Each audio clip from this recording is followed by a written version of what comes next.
All right, shalom, everyone.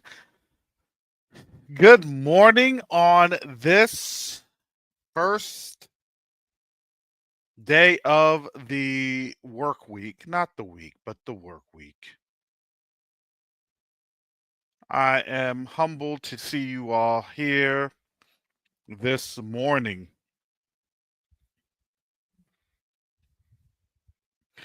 Give me a second, family. Trying to get some technical things done.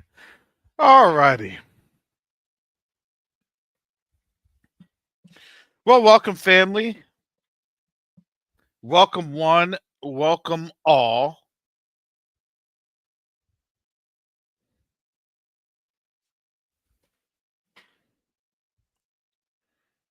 On this Q2UA special report.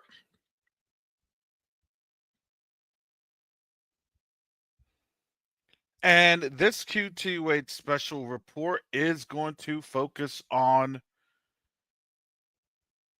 the drone wars. Shout out to Sister E. I know that she has been covering a lot on the drones for obvious reasons. That is, when you have things like that that's near and dear to you,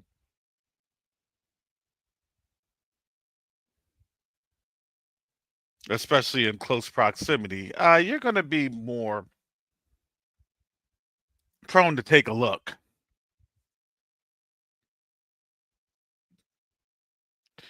So I can tell you that as I'm looking all throughout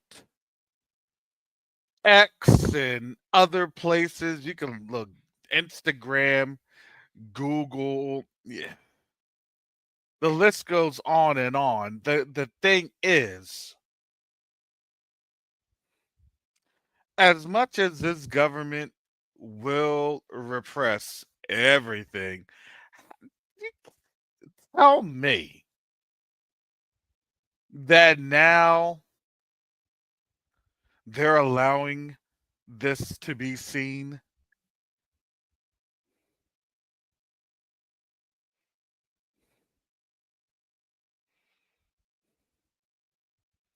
Like the government doesn't have AI swarming over everything in terms of every post being deployed in the background.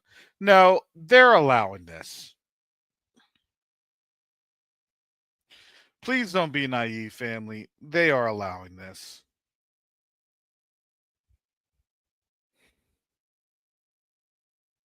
Now, if there's different drones that are being flown because and whatever psyop, this is a psyop. Don't get it twisted. This is a psyop.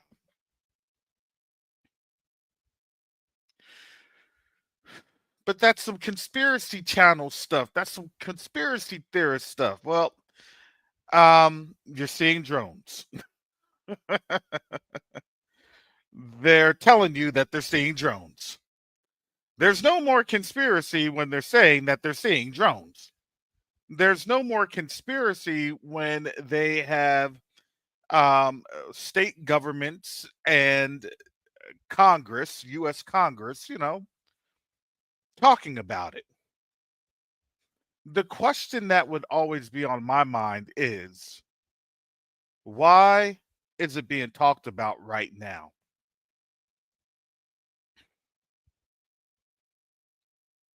Especially in this age, especially in this age. Well, number one, um, looking at drones is a great distraction. So you don't necessarily have to look at your pocket. You don't necessarily have to look at your checking account or your bank account. You don't have to necessarily wonder why those Christmas bonuses were either lackluster or was none at all. Hey, we're just trying to struggle here in this new economy. I'm pretty sure that that is and has been the majority of Americans that are still in the workforce. The old adage of, well, just be grateful that you have a job is really synonymous to this economy is dying. You all, I've put the link in the chat. You can let me know if I am off kilter.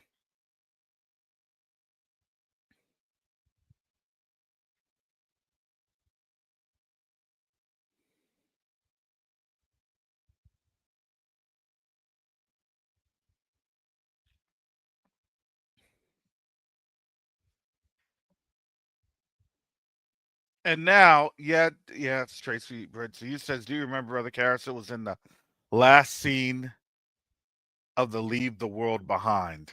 Hmm. You know, those movies, everybody gets entertained. The entertainment value, the shock value, the entertainment. It's just in the movies. It doesn't really mean anything.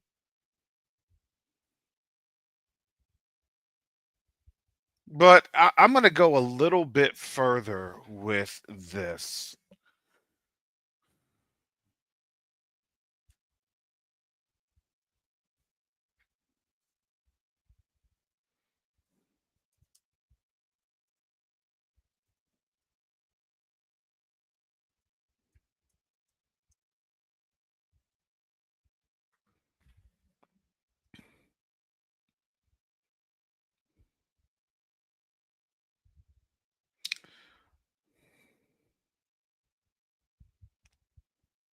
So I know folks have been asking the questions here. How far can a satellite see? I'm gonna build this here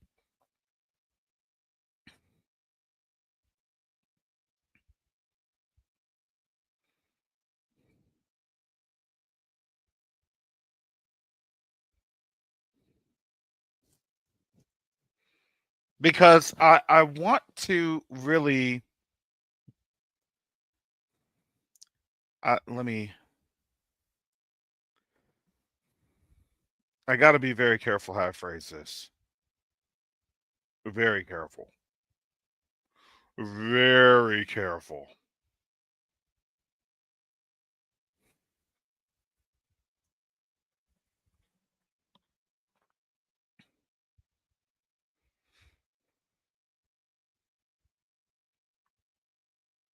Let me share the screen with you all real quick.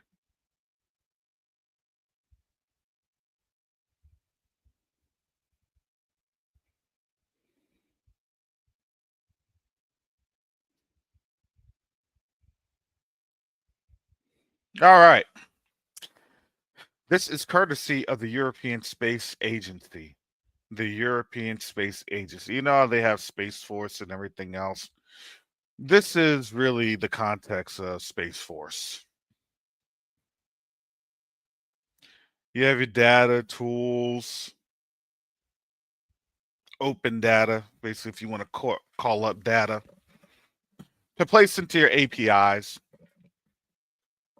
If you do with anything that's geospatial, if you do with anything that is, um,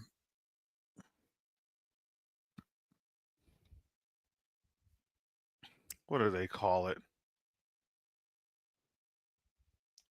Yeah, geospatial information, data sets, things of that nature. You would come here, especially in the non military civilian arena.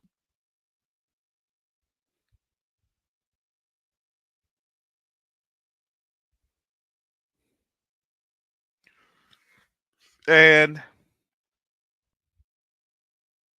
this gives you a little bit of what you would be able to find, at least open source wise. So I have to be very careful with my words because they'll tell you The practical applications of imagery, either satellite imagery, things of that nature, because there are some practical environmental purposes. You want to make sure that you have your imagery for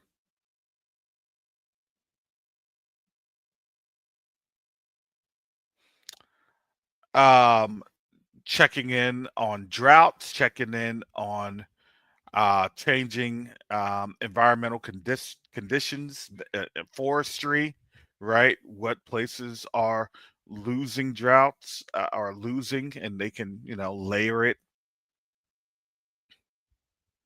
year by year by year. You could see where um, herd migrations are going, especially if you are looking at different like deers or other, migratory animals.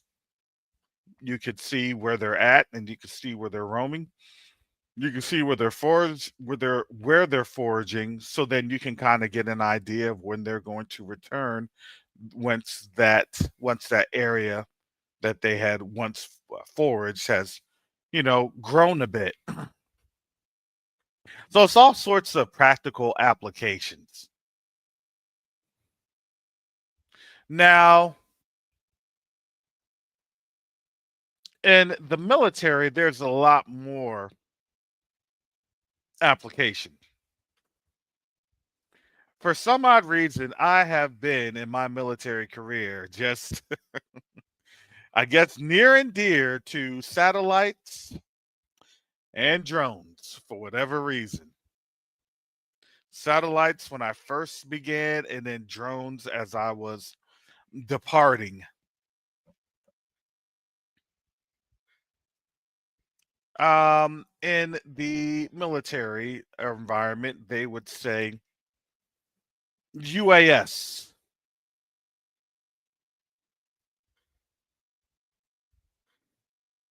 unmanned aerial surveillance, unmanned aerial vehicles, or unmanned aerial systems. Because the system is basically, was it used to survey, or is it used to survey and then hit a target? This is why they are fearful of,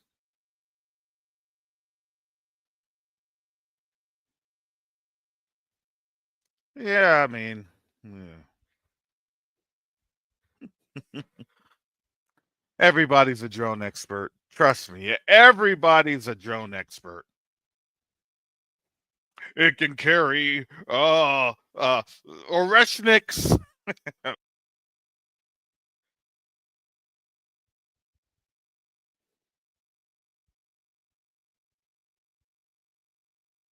And you know what? I'm not going to doubt any of their claims, because when drones had first started, especially let's say around 2016, 2017, when they really became popular, and you saw them not just become popular for the right reasons, they actually became popular for the wrong reasons, because people would see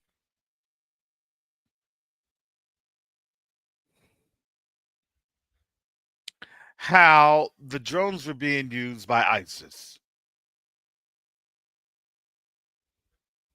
And as the drones were being used by ISIS, that you would see how they would have different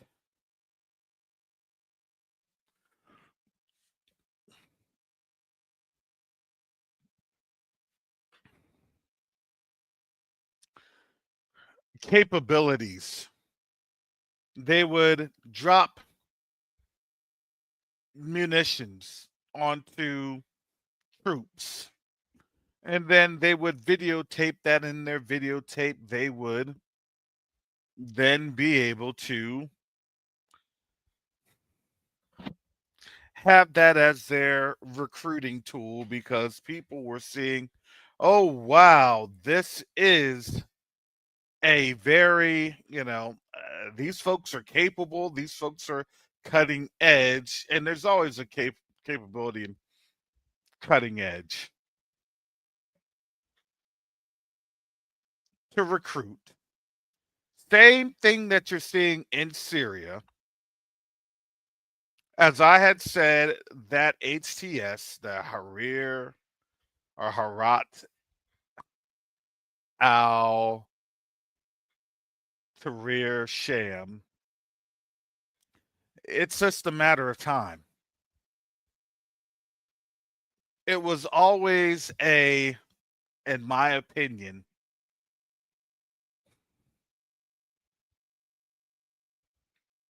those are your paramilitary forces that are utilized to complete an objective. And they'll get lied to and say, "Hey, your objective is this, and this, and you have this, and that, and that, and that, and this." Yeah,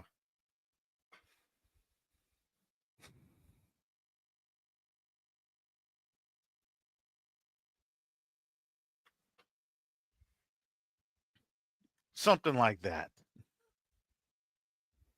And then when they're not able to be utilized,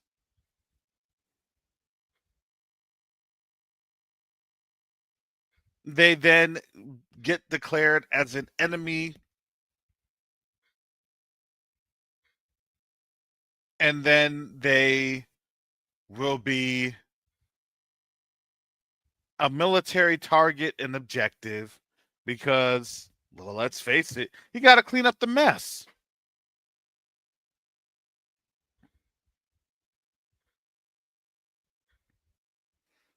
I got to make sure that the mess is clean. I got to get the mess cleaned up.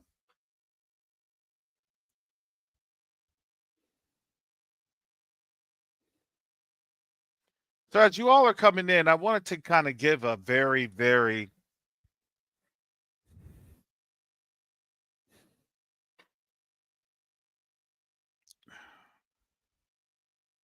not necessarily in depth, but I want to get us to the understanding of why these drones and what you're seeing in these drone wars is the next phase of the battle.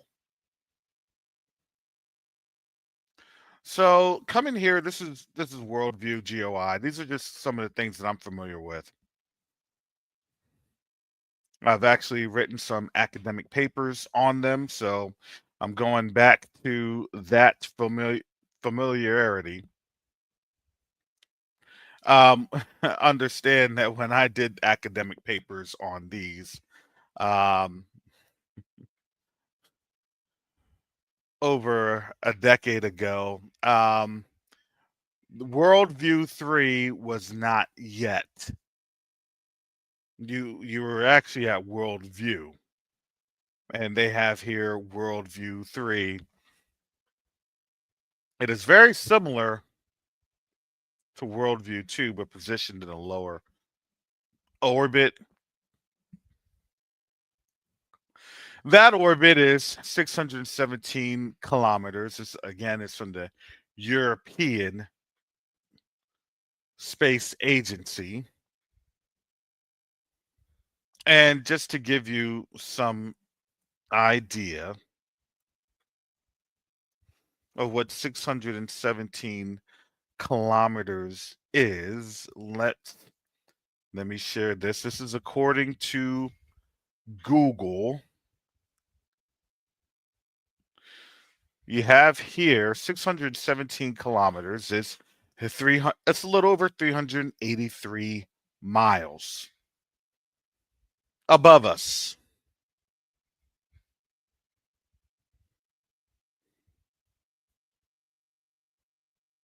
And if that's 383 miles above us, let's understand, family. Let me bring it on back here. This is what I wanted to, number one, look at. Your panchromatic bands, ground sample distance. This is basically what they can see. They can dig in to that length without going too far into detail. They can dig in pretty dramatically depending on the lens and where they're focusing.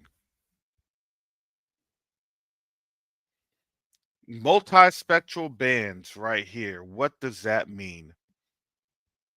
These are the types of infrared that is used, or visibility that's used, that can then create the ability to understand in different real-time graphics.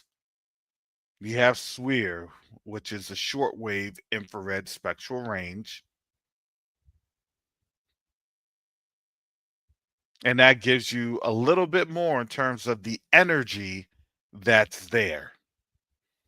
It can show you how it can look through the types of desert clouds, the type of shrubbery. It can tell you the water sources and the depths. It can show you it all. And the swath width, or basically what they can see at a given time, is 13.1 kilometers, roughly 6 miles. Let me make sure I put that in here so you can also see. Actually, that's not 6 miles. Let me make sure.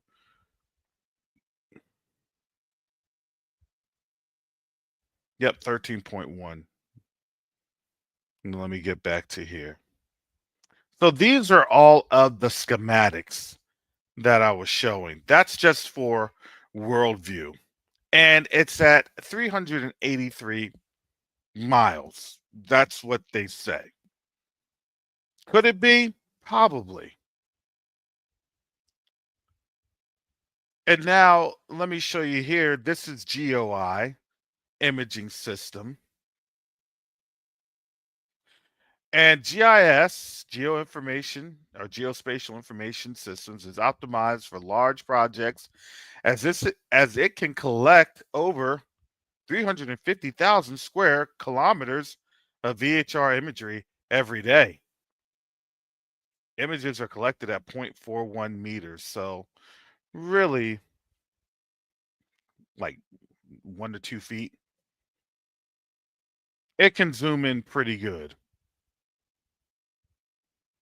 And it says here that the spectral, it's only a 4 band instead of a 8 and 16 band as we saw, but it covers 15.2 kilometers. So let's go here. Around 9 miles of great imagery. Granular imagery, I would say. 15.2 at 9.44.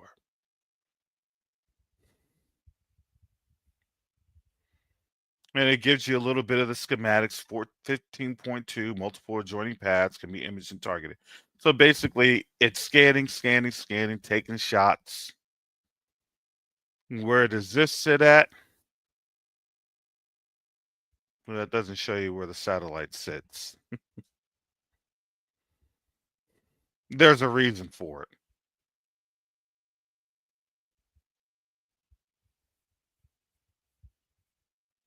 No, it does. 681 kilometers. So, yep. So it's 681 kilometers.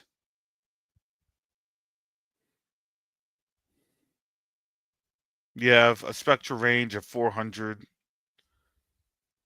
to 900 nanometers, and then that gives you all of the the near infrared, the blue, green, red, those different spectrums, basically how you can tailor it to see multiple things, especially when it comes to just different heat analysis, energy analysis, things of that nature.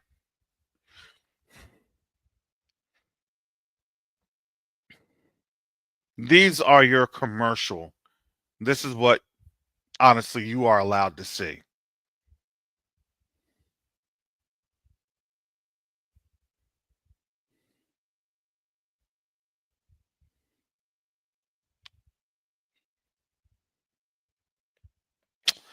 Well,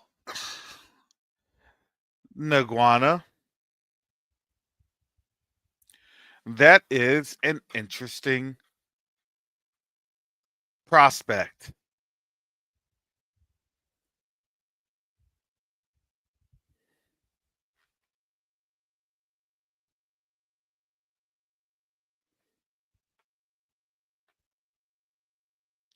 So now understand here what we're seeing, because now you see what a satellite can be capable of. And let me tell you, there are far more capabilities. Far, far, far more capabilities than what they're showing you via the European Space Agency. So imagine you have that type of telephonic lens that would then be capable of that and more. And now you have it at a smaller scale that can then go through and take a look, because when they said, I'm going to share this 681, when they said 681 kilometers, that's 423 miles. So that's an extra 40 miles more distance with the GeoEye than the world view.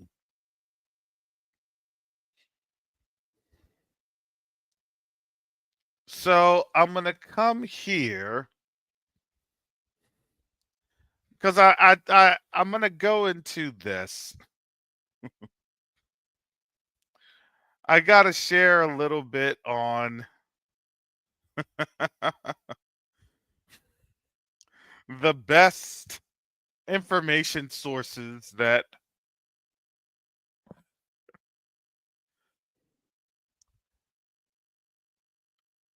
money doesn't buy, nor um, you have to have a subscription or something else. We're here in good old X. And you're now seeing many drone pictures that are coming on out December 8th, 2024, of someone's backyard. They had the time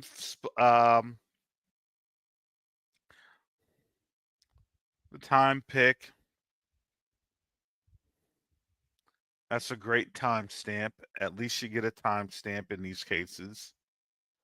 This one says in the middle of the ocean on a ferry and nothing around, and the drones appear in from out of the middle of nowhere.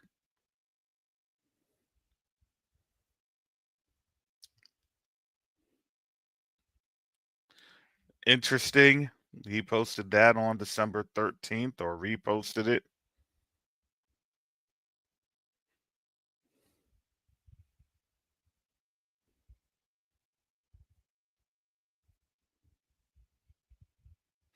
You have Fox News analysts talking about these things. Folks are saying, it's an oponym from Ezekiel.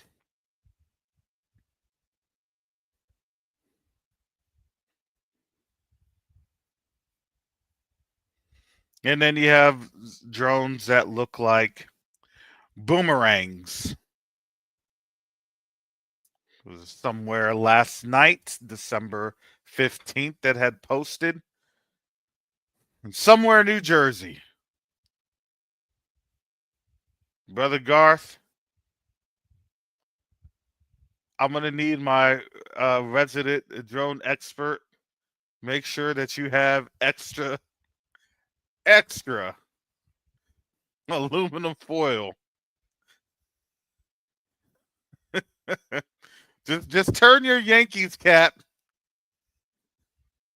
Just put aluminum foil on your Yankees cap and get on up here.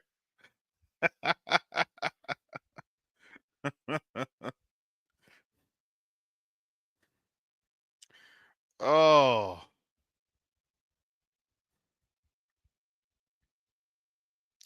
and they said that we're weird in Florida, and you have a whole, you know, issue going on in New Jersey.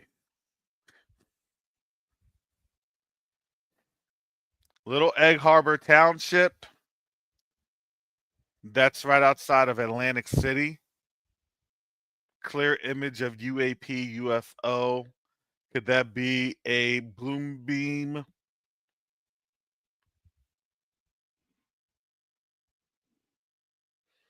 Yeah, that don't look like a regular.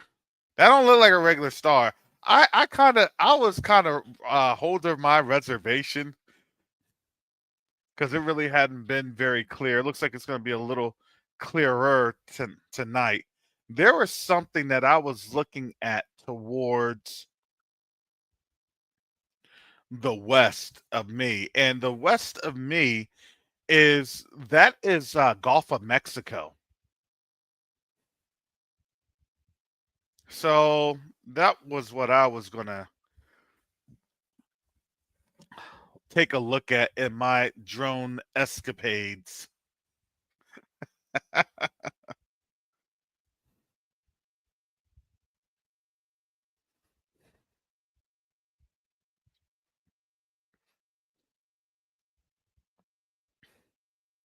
I don't know. Is this real? This fleet of drones over New York? Can someone tell me if this is actually real? This one right here in the chat. What the fuck is that? Sorry, language.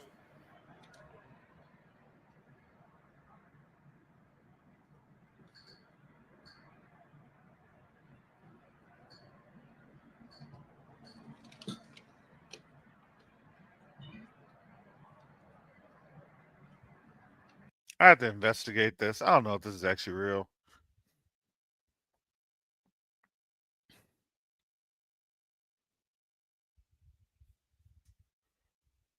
Someone let me know in the chat. Is this real?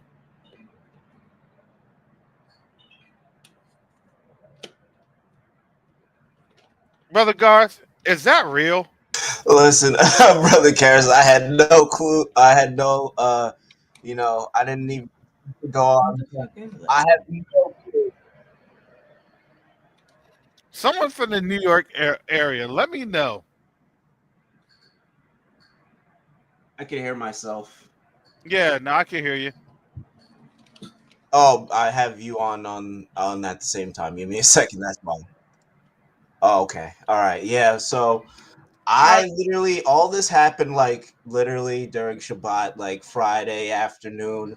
Literally, I saw videos of people like driving in Jersey, and then all of a sudden they heard like different noises on the radio, like the radio like feed on like different. There's like videos on X where people are driving in New Jersey, and then they hear mysterious voices on the radio or something. This is a crazy psyop. I literally saw the one with the drone where it looks like it's like a police drone where it's like red, white, and blue lights. That was like a huge popular one. I didn't see that one that you just showed. And also last night on Teo, I just posted the same one that's outside by my house, like over my neighbor's roof, like in that same area as well.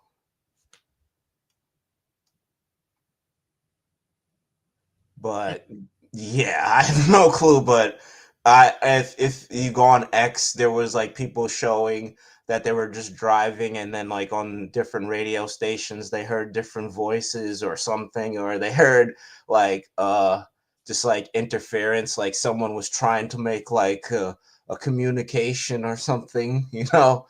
I don't know. It's Do, do, do, do, we are do. trying to get in contact. Take me to your leader. Do, do, do, do, do. Down drone being transported in New Jersey. So I guess that's the video.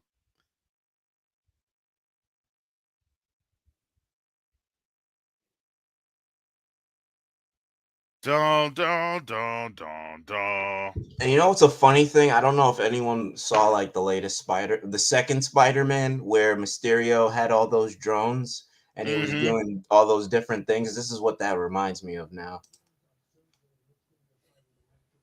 So this is why the drones are in New Jersey and not Florida. Yep, that's the alligators jump up just like that.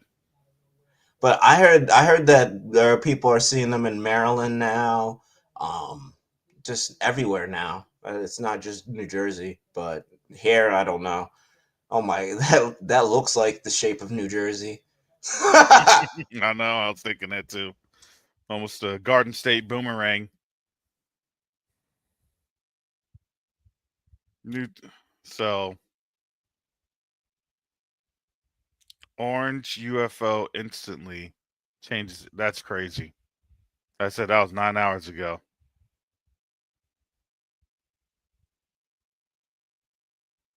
And they were talking about a mothership and all this other stuff, like if it was an Iranian mothership or something crazy. I I, don't know. I'm telling you, man. That's me and that's Atlanteans. You know, me and you, your mom and your cousin too. Get on the mothership.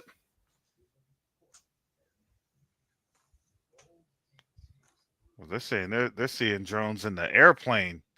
Drones from the air. Wow. Oh yeah, I heard that they had to like stop flights somewhere in New York. I don't know if it wasn't I don't know if it was a major airport, but they had to stop flights because of this. See, with stuff like that, that tells me there's a distortion there, and that distortion is like the propeller or the propellant of that drone.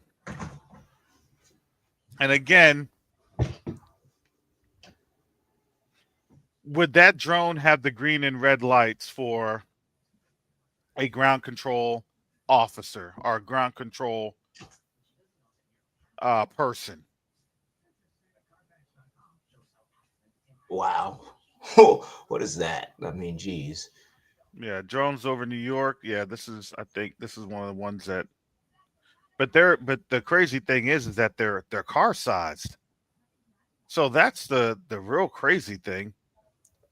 You know what? I don't even think whatever I'm looking at by my house is a drone. I think it's just like a spirit or something. I don't know. It's crazy. I know I sound crazy, And but You sound and crazy. Sandra, when things like this are happening, it seems everyone starts to like look up. that's crazy. That's Yeah. crazy. I'm sorry. That is, yeah. You think Yeah, you something crazy? along the lines of that is what I'm looking at. I don't think I'm looking at a drone. It's just like a literally just a light, just a little orb of light that just is in the air for like out. I mean, minutes at a time, hours at a time, and it just stays there. It's not even moving.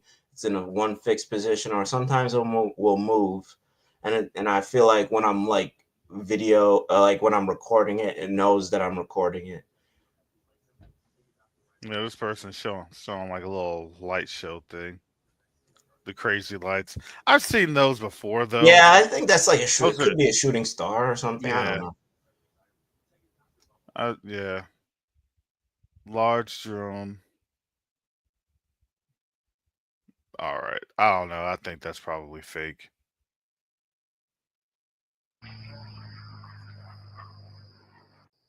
I don't know. It could be fake. It may be. I don't know.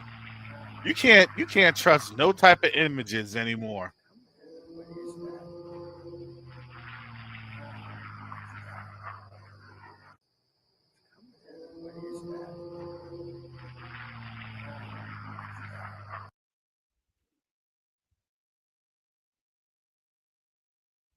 Yeah, that's just a spotlight. So this is the best footage of my mystery drone. So let's So there is. Oh, he's. What the fuck is that? What the hell? pardon the Okay, language. something's going on. Something's going on. What is that next to it? What the fuck? A part of me is starting to maybe think like that red drone is someone's drone, like someone here putting it up, like police or something like that. And the one above it is the unidentified drones. I don't know. That's not accurate. I am just saying my theory And that because thing that red whizzes drone away. is really low. It's kind of weird. And you, oh my God, look at It's that one whizzing. going. What the fuck? Where is it going? It went close. Cheers. It went Look how, close to that red drone. look how That's fast that thing moves. that's something that like I'm seeing in like my backyard, but it's just in a What the one hell is position. Look how happening? fast that It's moves. going low. It's getting lower. I'm sorry if you guys can't see that good. I'm trying my best. Okay, so Yes, that looks that like a other one commercial drone. disappeared. Or maybe The it was red one's communicating still to the here. mothership. Who I don't know knows? if that's someone's drone that's just trying to check things out. My live got disconnected. They are very low in seaside heights right now. Very low.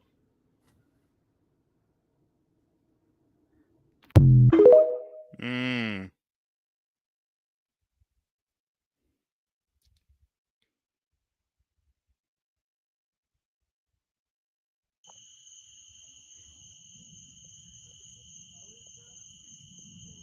Now that's pretty interesting. I've never seen fireworks move like that.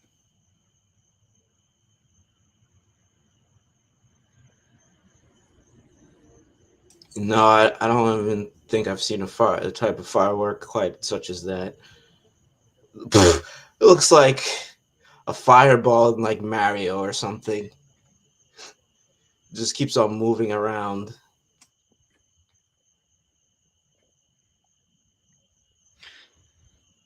That's interesting. That's interesting.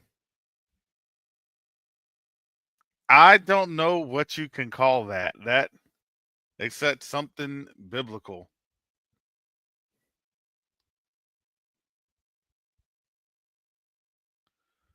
Wow. This is 22 hours ago.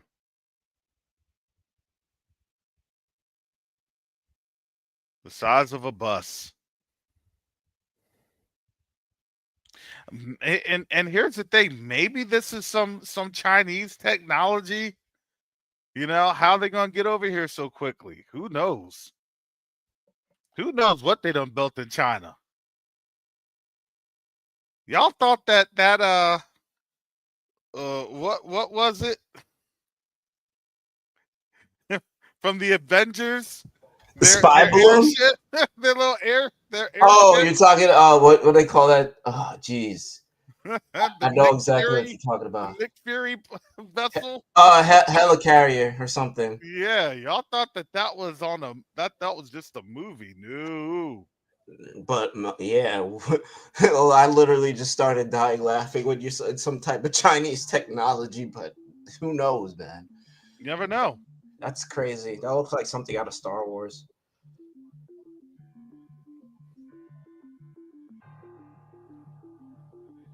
But I mean, this is probably like having a lot of these like crazy things.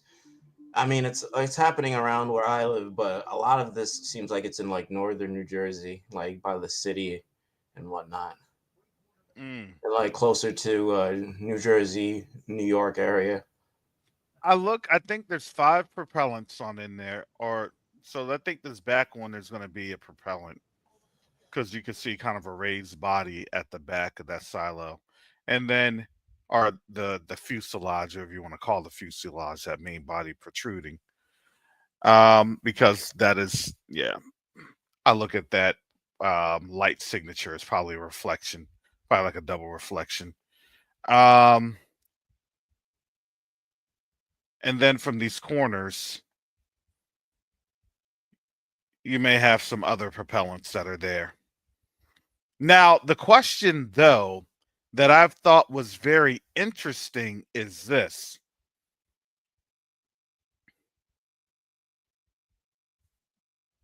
Why would the news, especially Harris Faulkner, come out and say, please don't shoot them down? They may be nuclear.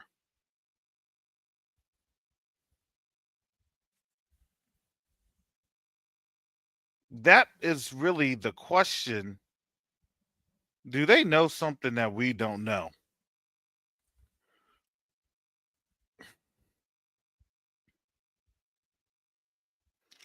And I would say this. Look, the thing is, you're not going to be authorized to talk about anything until they tell you what you are allowed to talk about. That's how this thing goes.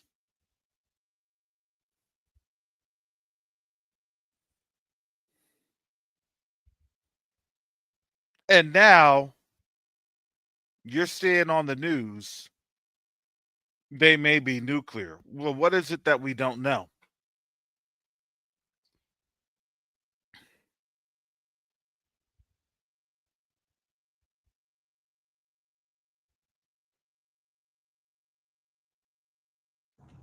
Or are they trying to not say? He So is spraying the sky again. Bro, this is fucking crazy, man. Look at this guy. You can tell that's Jersey. That yeah, accent. it is. Yeah, it is. They're spraying the skies.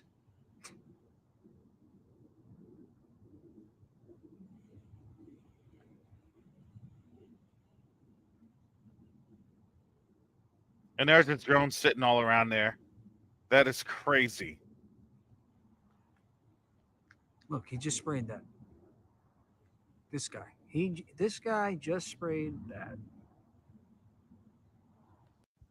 Look at this motherfucker. Look at him spraying. Look at that. Oh, Look at Hey, that. you see this guy over here? You see what the nerve of him? You see this? Garth doesn't like to have his true New Jersey accent. When I met Garth earlier this year, and he was like, "Forget about it, forget." Yeah. I've seen a lot of these flashing lights here, though. Also in Florida, I saw that a couple of days ago. I'm like, "What the heck?" I was driving. Yeah, I didn't. Does it have to deal with the drones? I don't know. But the question then that would always be in my mind is this, what? Well, that's different. Do. Maybe they're doing that because it's War of the World. That looks like some, I don't know, like a scene to Back to the Future or something. I mean, if it's that big, if it's like that and it's that big, that sucker is huge. That's a big behind drone.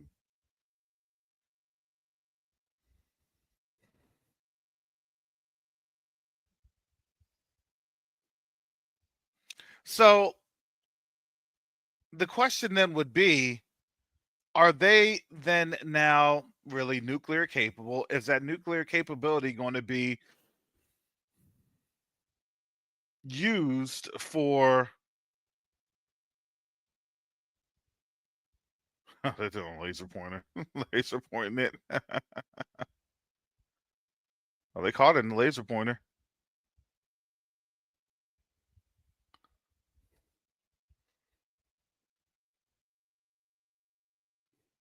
Garth, what were you doing over there at the laser pointer? Over there in Westgate.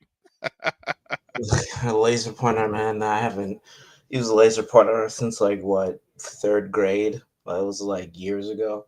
When I remember when like that was like the thing where kids would just take the laser pointer and just point it at the whiteboard when the teacher was teaching, and then eventually those things got banned. Yeah, they did. Yeah, they did. They're like, don't laser point into, airplanes and things of that nature.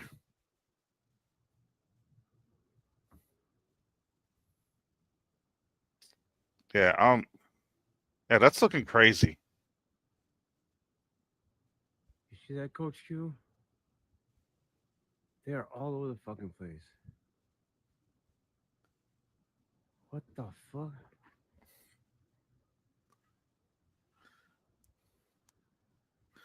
I'm sorry. Yeah, See this this is shit? this is probably a really great I would be psyop.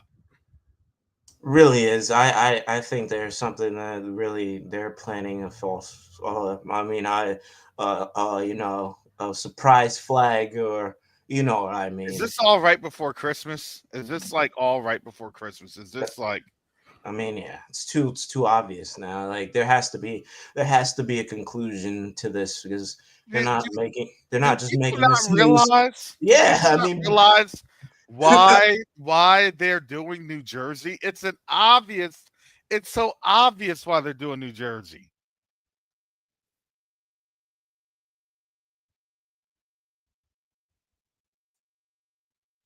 It's so obvious. War of the Worlds with Tom Cruise, 2005,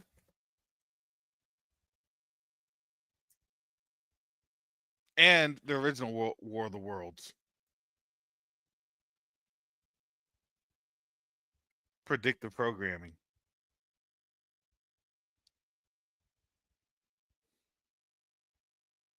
What say you, brother Garth? You're on mute.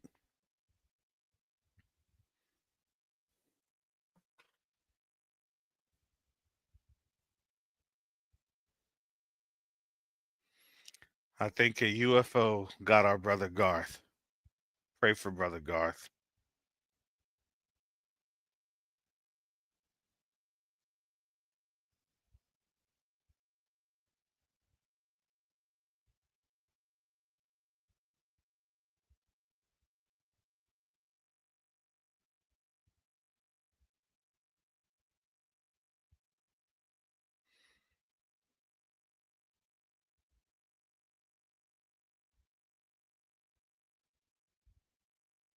Yes, this is.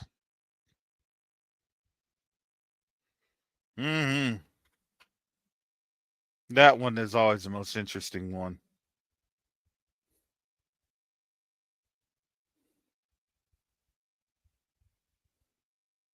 Maybe it's like a portal. They're just trying to get the portal over, so when it lands, it'll just start deploying folks. Uh-oh. Sorry, brother Yakoba, I didn't see you. So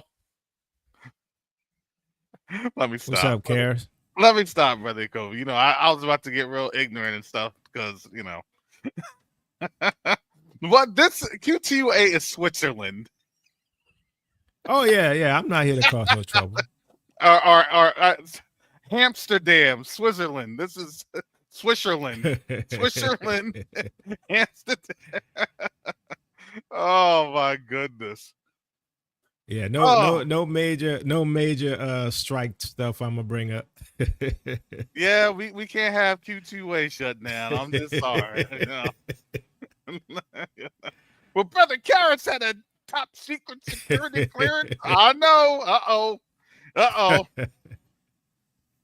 So just throw those hands in the air and wave them like you just don't care. Everybody say, "Oh." Man. Oh man. So brother Yakoba, I was looking and part of my rationale is this.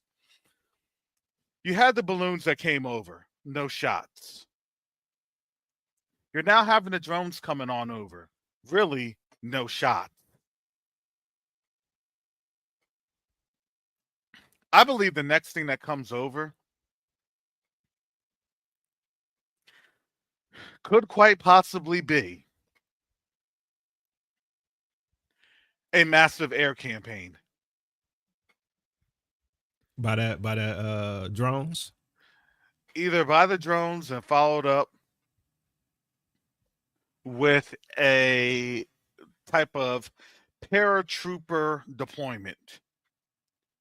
Because I look at it like this. I'm sorry, you have that thing looking like a bus That ain't no bus. That thing looks like something out of the Chronicles of Riddick. So here's the funny thing. My brother contacted me last night, and he sent me some pictures. Him and his son was looking at some type of drone over there in New Orleans area. Oh my goodness.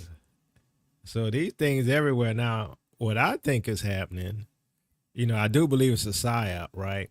Mm-hmm. And what I think is going to happen is similar to what you were saying.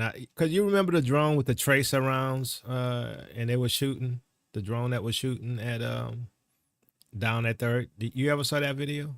I think so. Yeah, where you could see Yeah. how accurate the drones could shoot. Yeah. So they're going to have some kind of event. They're either going to blame it on terroristic threat, or maybe unidentified, because they're playing stupid, like they don't know what these drones are, right? And we know they know. Mm-hmm. And so, but they're spinning up this scenario of either a UFO invasion or terrorists. Because remember, they were saying that Iran has a mothership out in the Gulf. Mm-hmm. They never referred to ships as a mothership. Mm-hmm. You know what I'm saying? So they're playing with our minds. And I think what's happening is this is how we're going into the new age, the new system. And I think what's happening is, what they call a breakaway civilization. Yes. Right. Remember in Things to Come, you Yep. had the scientists were the ones who came in and brought the new technology and the new peace, right? Mm-hmm. And the new world order. That's what's happening. We're going into this new system, and they're exposing their technology, the AI. And I personally believe there is a breakaway society, which obviously there would be, right? That the technology that they're using on us, they had to test it somewhere, right? Where there be an island like Epstein Island or some unknown, unlisted continent, there's a place already with this technology, with the mark of the beast, with the whole system in place. And they're slowly acclimating us into this system. And I think next year, probably by the time that Trump gets in office, or, if he gets in office, they're going to go full blown with whatever this psyop is. And it's going to be world shaking. Mm-hmm. Yeah, because that's now my that's my understanding of how I look at it. Will Trump even get into office? Because what are they trying to now have within the next 35 days? 5 weeks from today? Exactly. This to me is, well, if we can't goad Russia into popping off, then we're gonna have this cataclysmic event for mankind, right? That will be so wholly magnificent that it's a change in a new direction, yada yada. Yeah, and if Things to Come is the script that they're following, or partially, then probably next week will be when we see major events take off. Because remember, in Things to Come, everything happened around Christmas time. Oh my goodness, yep. So what we got now? Less than 10 days, huh, Brother Yakova? Yeah, It's the 10-day countdown. Man, look, you even hum a verse. You hum a verse, YouTube will hit you with the copyright violation. Oh, tell me about it, man. Tell me about it. Man. They be messing with me bad, Karen. Look, I get those little YouTube, you've been hit. Why do I feel like I get I get like a YouTube parking ticket every time I get an email? That's like, right. man, I got to pay this thing at the court. Gotta go down to the county. Can I take a safe driving course? Get them YouTube points lifted. Man, they be rude too. Like when you contest it, nah, we reject that contestant. It's like, man, you got to be all rough with it and stuff, man. Yeah, I'm surprised YouTubers let me go through X. without shutting this thing down. This is crazy. Oh yeah. Oh yeah. Who said that? Yeah, the New Jersey drones are very real. I don't know what this But you guy's know why they saying. probably allowing you to do it? Is Mm-hmm. because they want this scenario out there about drones and Yes. UFO, and they want to keep us off balance. Yes. Yes. Because why? Because they don't want to tell you that Ivory Coast literally is kicking out the The French French. military. Don't I you mean, love it? Don't you love it? man, I like it. I love it. I want some more of it. Yeah, that's Yeah. oh, and not just that. Now you had Ghana. Ghana has Mamahad or something like that. The new president of Ghana. Uh, Let me make sure I get his name correct. He just came in and you have with those electoral results, you now Mahama, who doesn't Bahama seem Mama. very, yeah, no drama for your Mahama. So, he's coming in and he's not so Western friendly.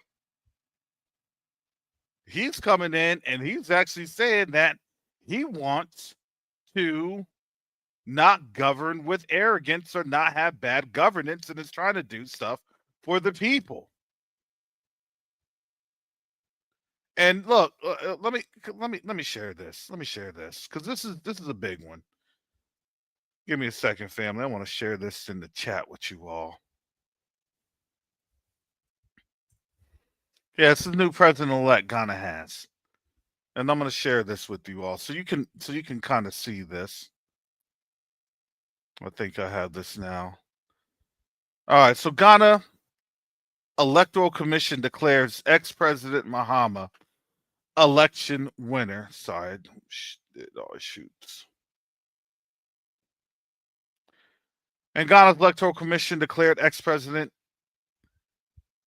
and main opposition leader John Dramani Mahama winner of Saturday's presidential election with 56.55% of the vote. And he said something very telling here.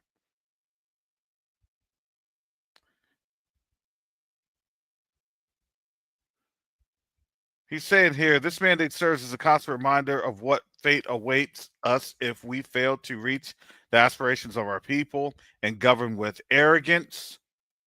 And here's a big one on this one. The victory shows that the Ghanaian people have little tolerance for bad governments. He added, promising several measures and governance reforms to reset our nation. In an interview with Reuters before the election, Mahama said he would seek to renegotiate terms of a $3 billion International Monetary Fund bailout secured last year to restructure the country's debt. He also promised to ease business regulations, introducing a 24-hour triple shift work system, enact tax reforms, and invest $10 billion in modernizing infrastructure. What does that sound like? It sounds like he's trying to do the Ibrahim Traore plan. And that's what people are doing. I'm going to tell you this. Money talks. Economies talk. And leaderships get cooed or elected out on the continent. That's what it is.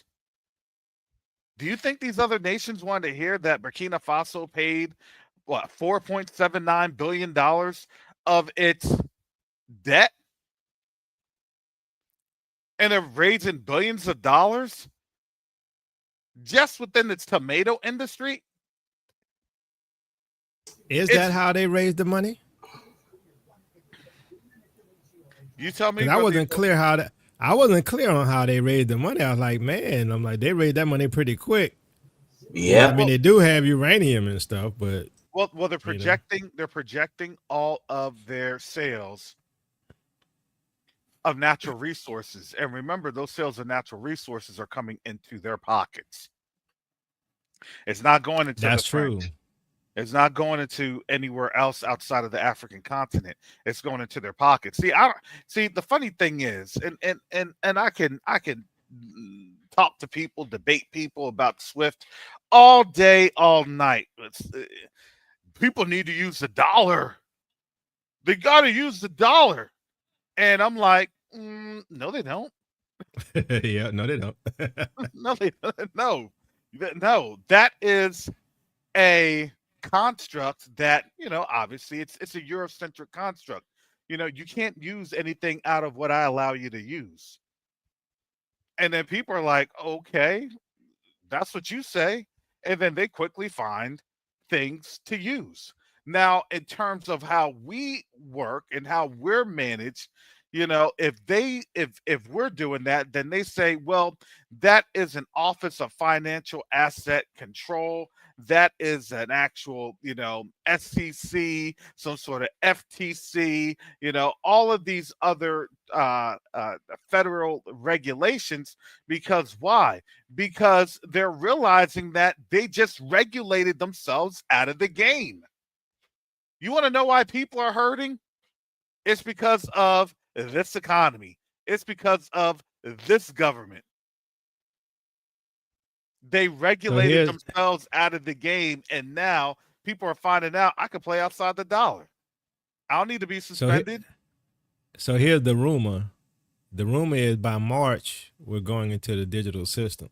I'm gonna A have lot to. of the banks and stuff are going to be transferring over to crypto and stuff like that. So It'll have to be sooner than that. They'll say March. It'll have to be sooner than that. Probably January. Probably when this war kicks off. They want to kick off this war soon, because yeah, in order to kick off the war, then guess what? Hey, we have to do national bucks or something else like that. Because why? This is a stipend to help you during this time, because this economic jolt that the U.S. is having because of whatever false flag attack, false flag narrative that will now ensure that people are utilizing their crypto wallets. Everybody needs to get their crypto wallet. How do you get a crypto wallet? And folks are going to find out that they won't be able to buy nothing. They won't be able to access their what? Their banks. but think of this. So those who are denominated in dollars, the dollar is going to be devalued in comparison to the tokens. And so Exactly. even if they try to transfer money over that they have, you probably won't get a penny on the dollar. Nope. You know. Nope, your dollar is done unless you get it into your digital dollar, and Yeah. therefore your digital dollar will not even be worth anything, Yep. globally speaking. Yep. And they'll say, "Hey, why isn't the dollar worth anything globally?" That's just because of this war, right? What did Russia just say a couple days ago?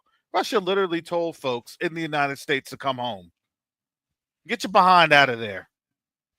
Russia said that. Russia issued a warning to its Russian citizens.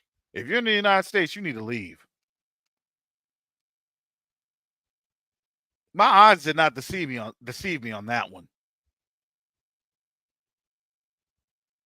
Now, I don't know if Russia is saying that and it's being made to Russia. My question is, how come it's not being said to Indians or Chinese? Maybe it's being Now, said to South Africans. Maybe it's being said to Brazilians. yeah, I think they're probably not saying it because their countries still need to make money off the dollar since it's the primary means of exchange. So even if something's going to Here's happen here, they don't really care. Well, here's the thing. I kind of agree with you to an extent. I agree with you to an extent. I say this, and the way I think is much, much more diabolical. Because I mean, I'm sorry, I'm a former intel officer, and I think like that. That's what I was paid to do.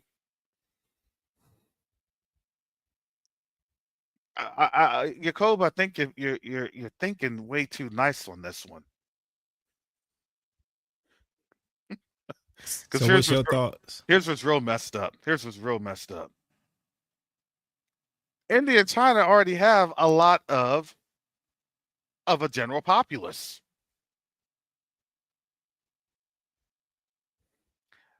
Oh, I got you. That's a population sacrifice. India as well.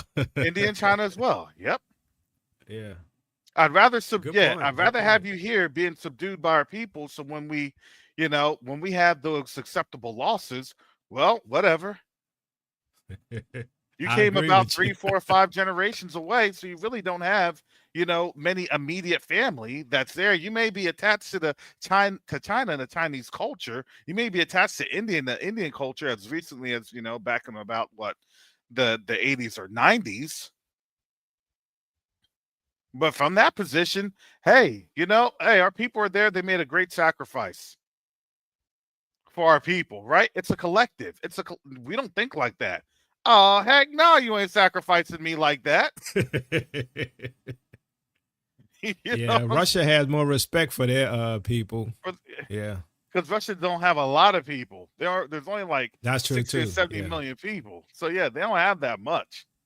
India, China, it's like, nah, let them stay. Yeah. We got more to spare. We got y'all look. It's kind of jacked up, but it's true. That is literally your militaristic angle on in there. Okay, cool. You have some folks that are there, and guess what? They'll be able to speak and know the language, for the most part, 90% of it, and then guess what? They'll have a nationalistic flair when they see that what? Their new overlords are, those countries. So, you know, um, you may even have the best of the best, the most loyal of the loyal, but it doesn't really matter.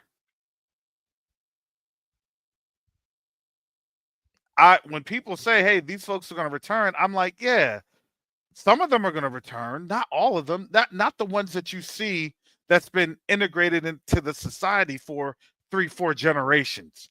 That's been here since the 60s, 70s." That's true. I mean, some of the Jeremiah 50 people will return. You're right, but not everybody. Mm-mm. Yeah. I don't believe that. They'll never do that. Hey, you know what? We're Chinese too. You want to know what? We're Indian too.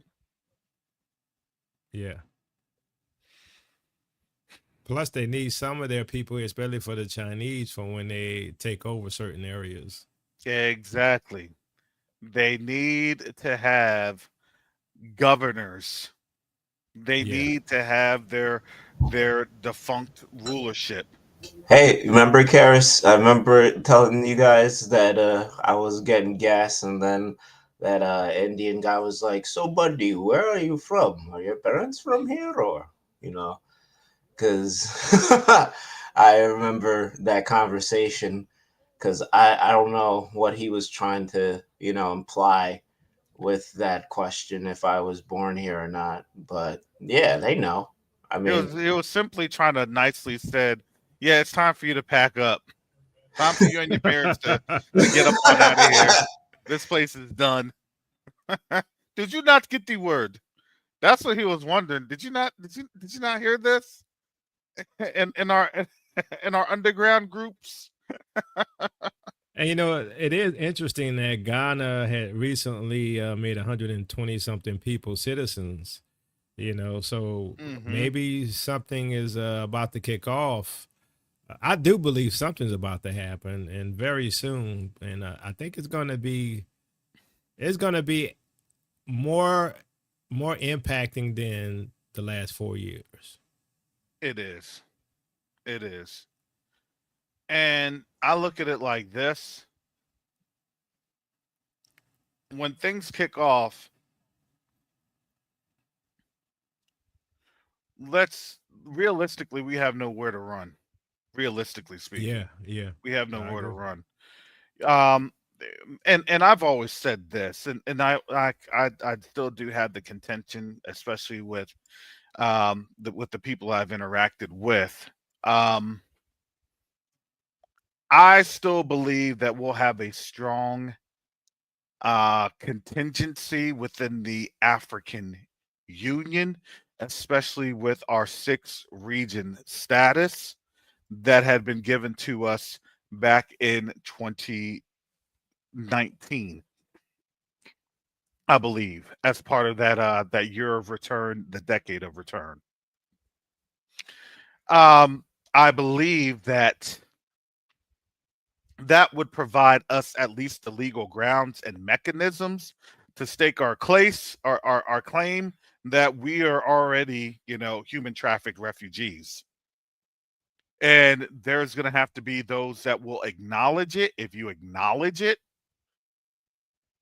then more than likely you'll be able to, get up on out of here. Look, folks are going to have to sign. You see what I'm saying? You're either going to sign to stay here or you're going to sign to leave. But, you're going to have to sign out. There's no opt out policy, no opt in. So you're going to have to sign. Well, one thing for sure, a lot of change is going to happen because you remember that Ashkenaz, I think his name Harari. He's like a scientist, and he pretty much said that you're not going to have any free will. He said that the age of free will is over, and pretty much we're all going to be forced into this new collective. And I'm like, I'm not. I mean, you could say what you want to do what you want, but I'm not. But I mean, I think a lot of our people don't realize where we're at on the prophetic timeline, because they either have a Christianized view of eschatology, right, or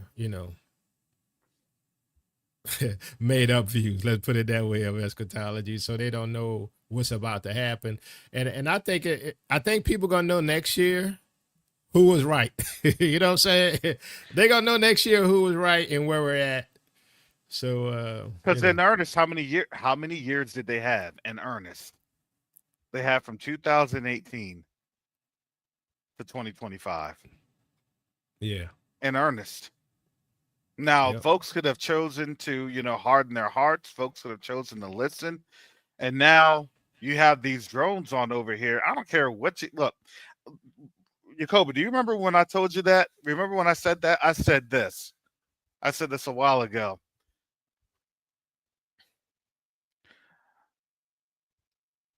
When this thing pops off, you will not have any either pushback, shots fired, none of that. When this thing sets off. Do you remember when I said that? We won't have any pushback. What were I had said this.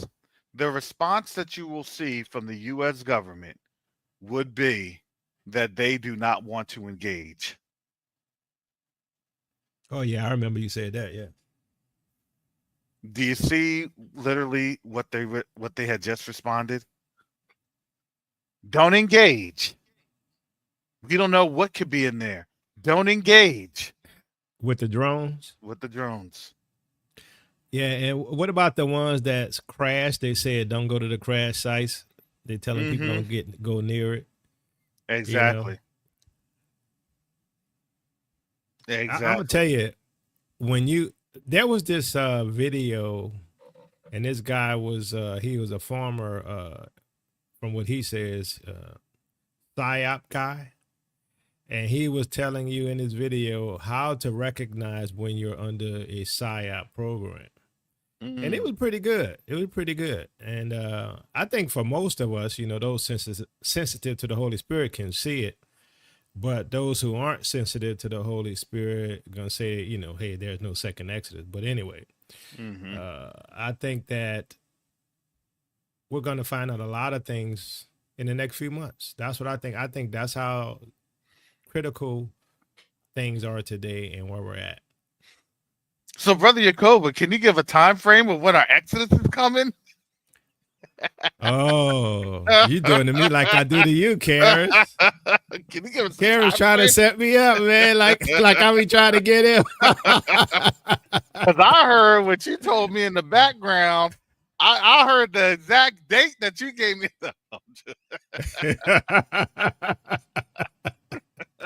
You said the exact date. Matter of fact, you had it to the actual second. 200 party over hoops out of time. 2000. Oh my goodness.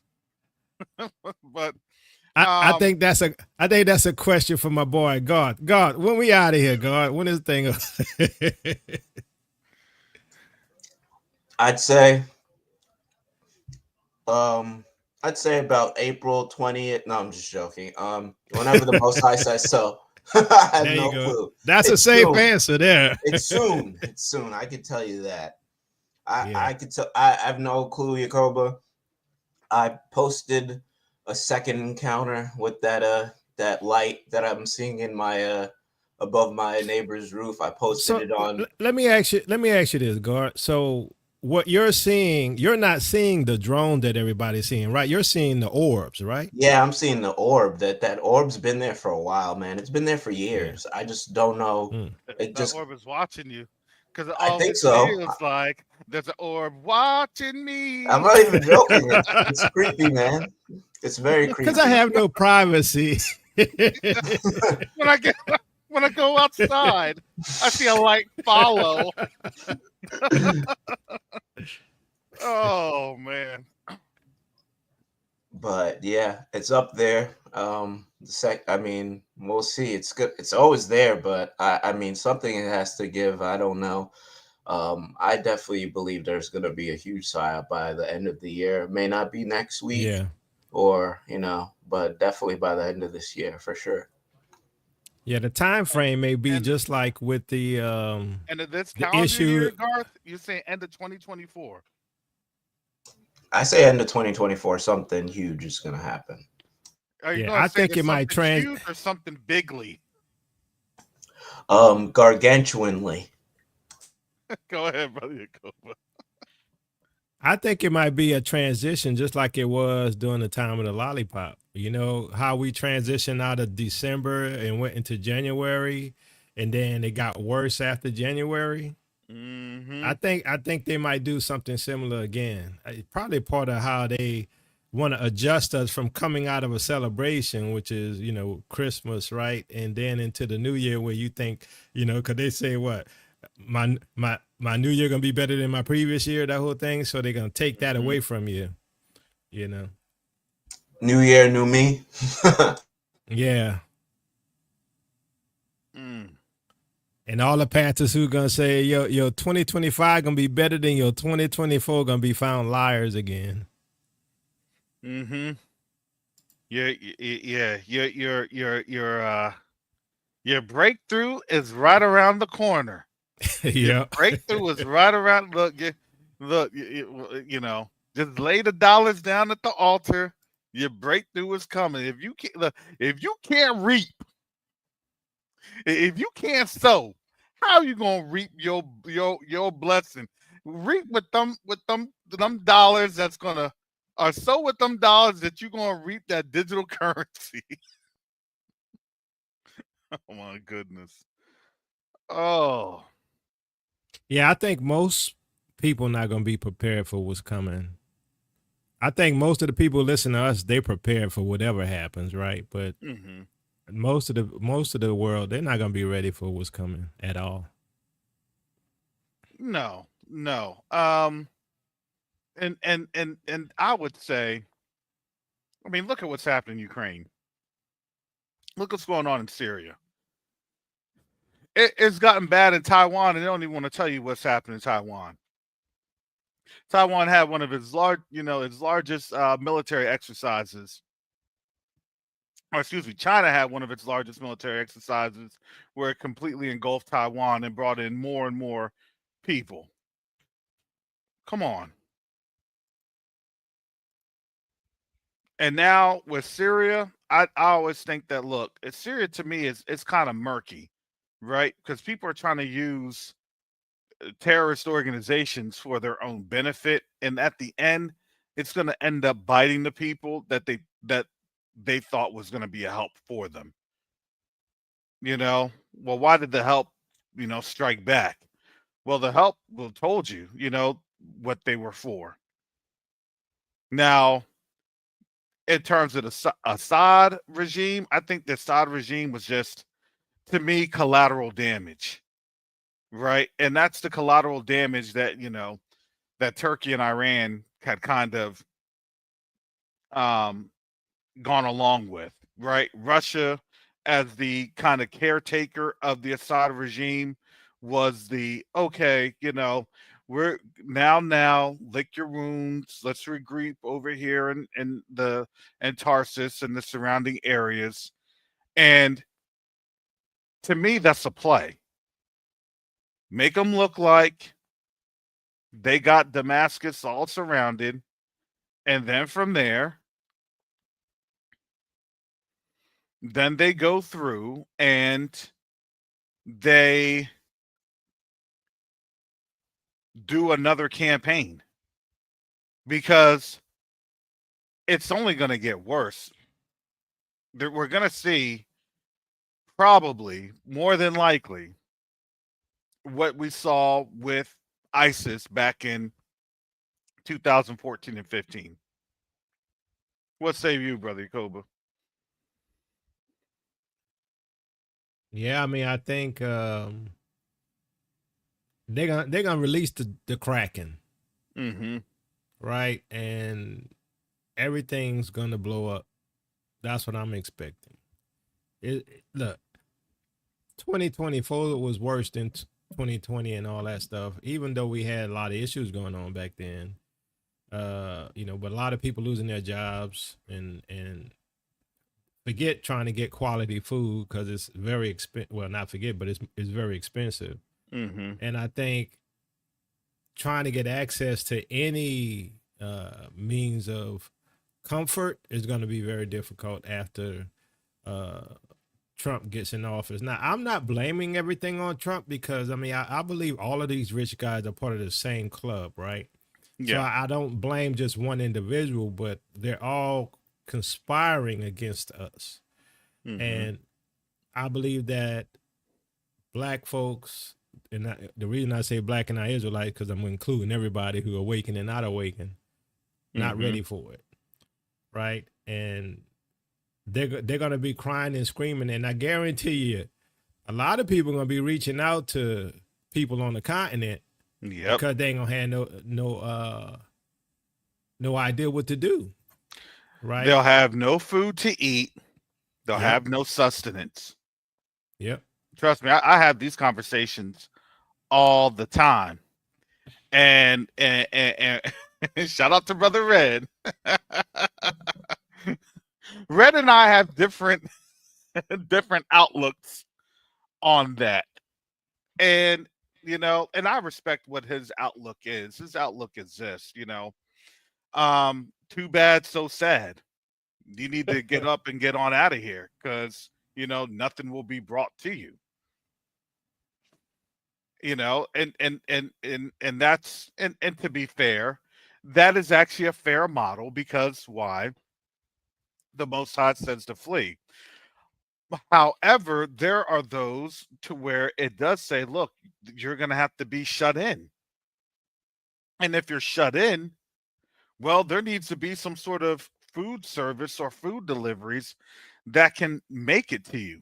And that may be the aspect of the drone situation, right?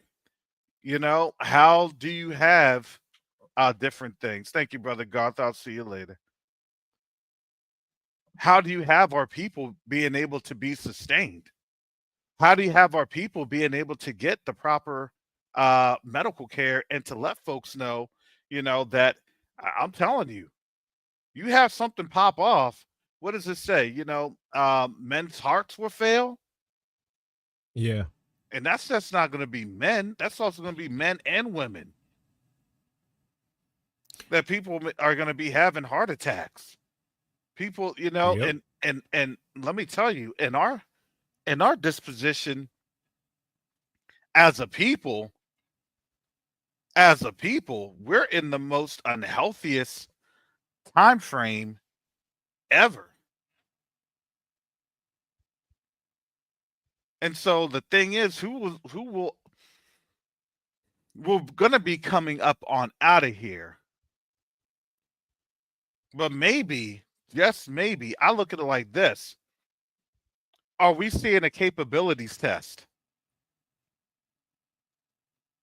And with the capabilities test, whenever you're in the military and you do go to war, you do operations first. Before D-Day, they actually were doing operations all throughout the English Channel. That thing was going for at least 90 days. Look it up.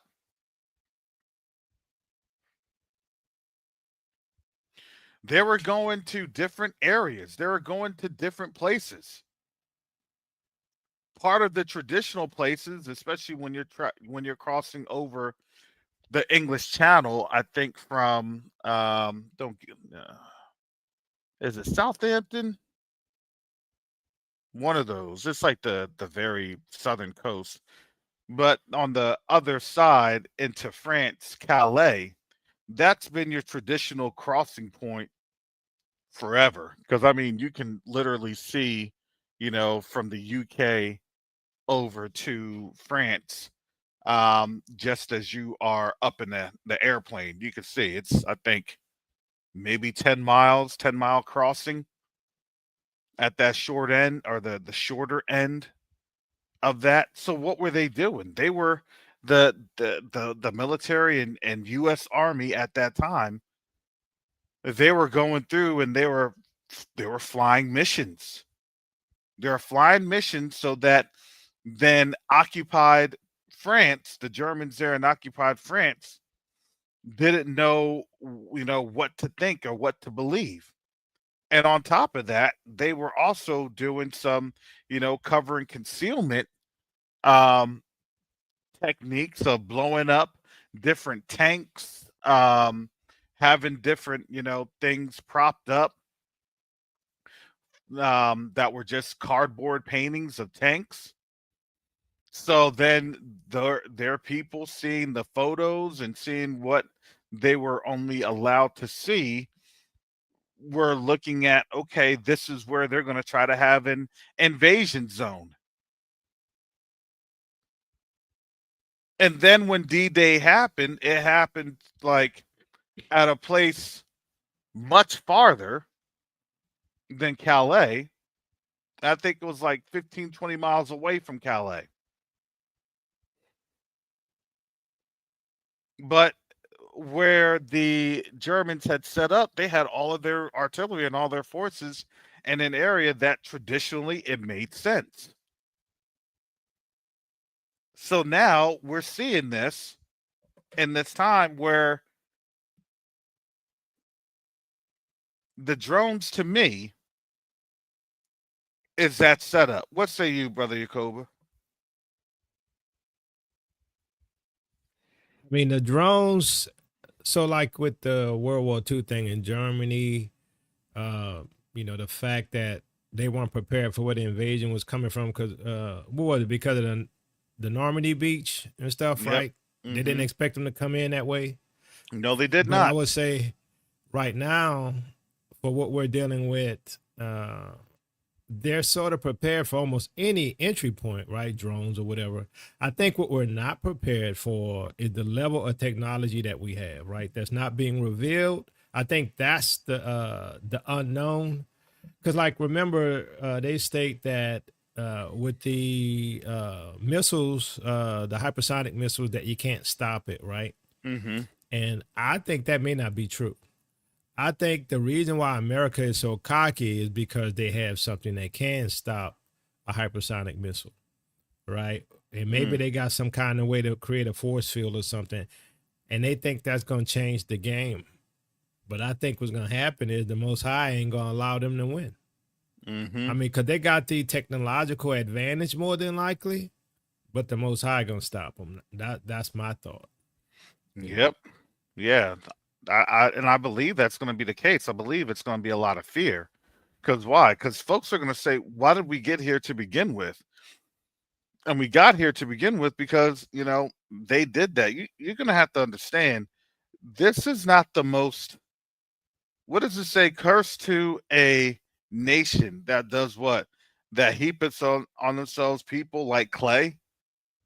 You got people on over here that now you see, as soon as the going gets tough, Biden's saying that he wants to now destroy the wall. He's trying to take the wall out now. And honestly, I look at it as, I believe he's trying to do it. Because why? Because he's trying to give people an escape route, in my opinion. Give people an You think opportunity. you think Biden want people to leave? I don't think he really wants people to leave, but at least, it's one of those, they had the option. They had the option, right? It's kind of a weird component, right? Um, for those that can spiritually see, they may not agree with what we're saying. They may not agree that we're the people, but guess what? They'll understand, okay, if I need to get up on out of here, then it's best for me to get up on out of here. And this is a time for me to leave. Now, I would say this. I would say that you would probably have Mexico being supported by some other South American countries and Central American countries that would be saying, nah, you're not coming over here. I think there's going to be a lot of long faces from Americans trying to escape. Oh yeah, they're gonna say y'all built the wall, stay behind it. Mm-hmm. That wasn't us. We didn't do that. That wasn't us. That was the pointing fingers. I always felt that they were building their own prison. Mm-hmm. Because why? Because people are a commodity. People are a commodity. Besides gold, the next commodity was people. Oh yeah. And you know, one of the interesting things is what I'm starting to learn is that the reason why so many people are susceptible to the deception is because they don't have the right information. Mm-hmm. And so, when you have these false prophets, false teachers, and stuff like that, and you don't do your own research, you're going to be caught up with everybody else who don't know anything and you think you know. I'm gonna tell you, the stuff I've been finding is like I've said before, they've lied about everything. And people don't believe you unless you do the research. I would say, a lot of people who listen to us, they dig in and do their own research, right? They may not agree with every conclusion that we come to, but they're gonna look into it. Whereas these other channels, they just eat it like pablum, and they're gonna be caught up in it. And I'm like, from what I'm seeing, man, the lie is huge, man. It is so huge. And people won't believe you because the lie is so huge. Well, yeah. I mean, it has to be very, it's very sensationalized, right? It's very sensationalized. So the reason that it has to be sensationalized is because people are just going to be like, I can't believe this. I cannot believe what's happened. A lot of folks that expired during war, it really is the ones that are unaware, and they always say, "Oh, nothing's going to happen." You saw, Exactly. yeah, it's you see that in like the things to come, and that was what, in the 1930s, right before World War Yeah. II was there. So you already knew that was something to And then a Obama said, predictive. "Leave the world behind," right? So he wants Hmm. he telling us we're gonna have to leave, right? I'm just saying, you know.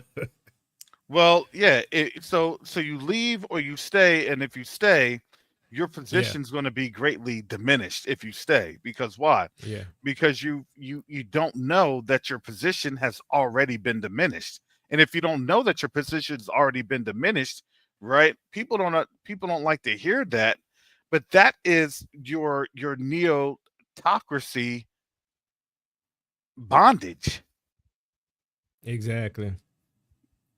And you know, the other interesting thing is when you look at what's happening, a lot of people, like you know, like I've said in the past, a lot of people lack critical thinking skills, and they need to build up on their critical thinking skills because, like, if you look at what's happening with the drones, right? You got these drones flying around. The government says they don't know what it is. The drones are blinking red and blue lights, which is, you know, federal aviation standards, right?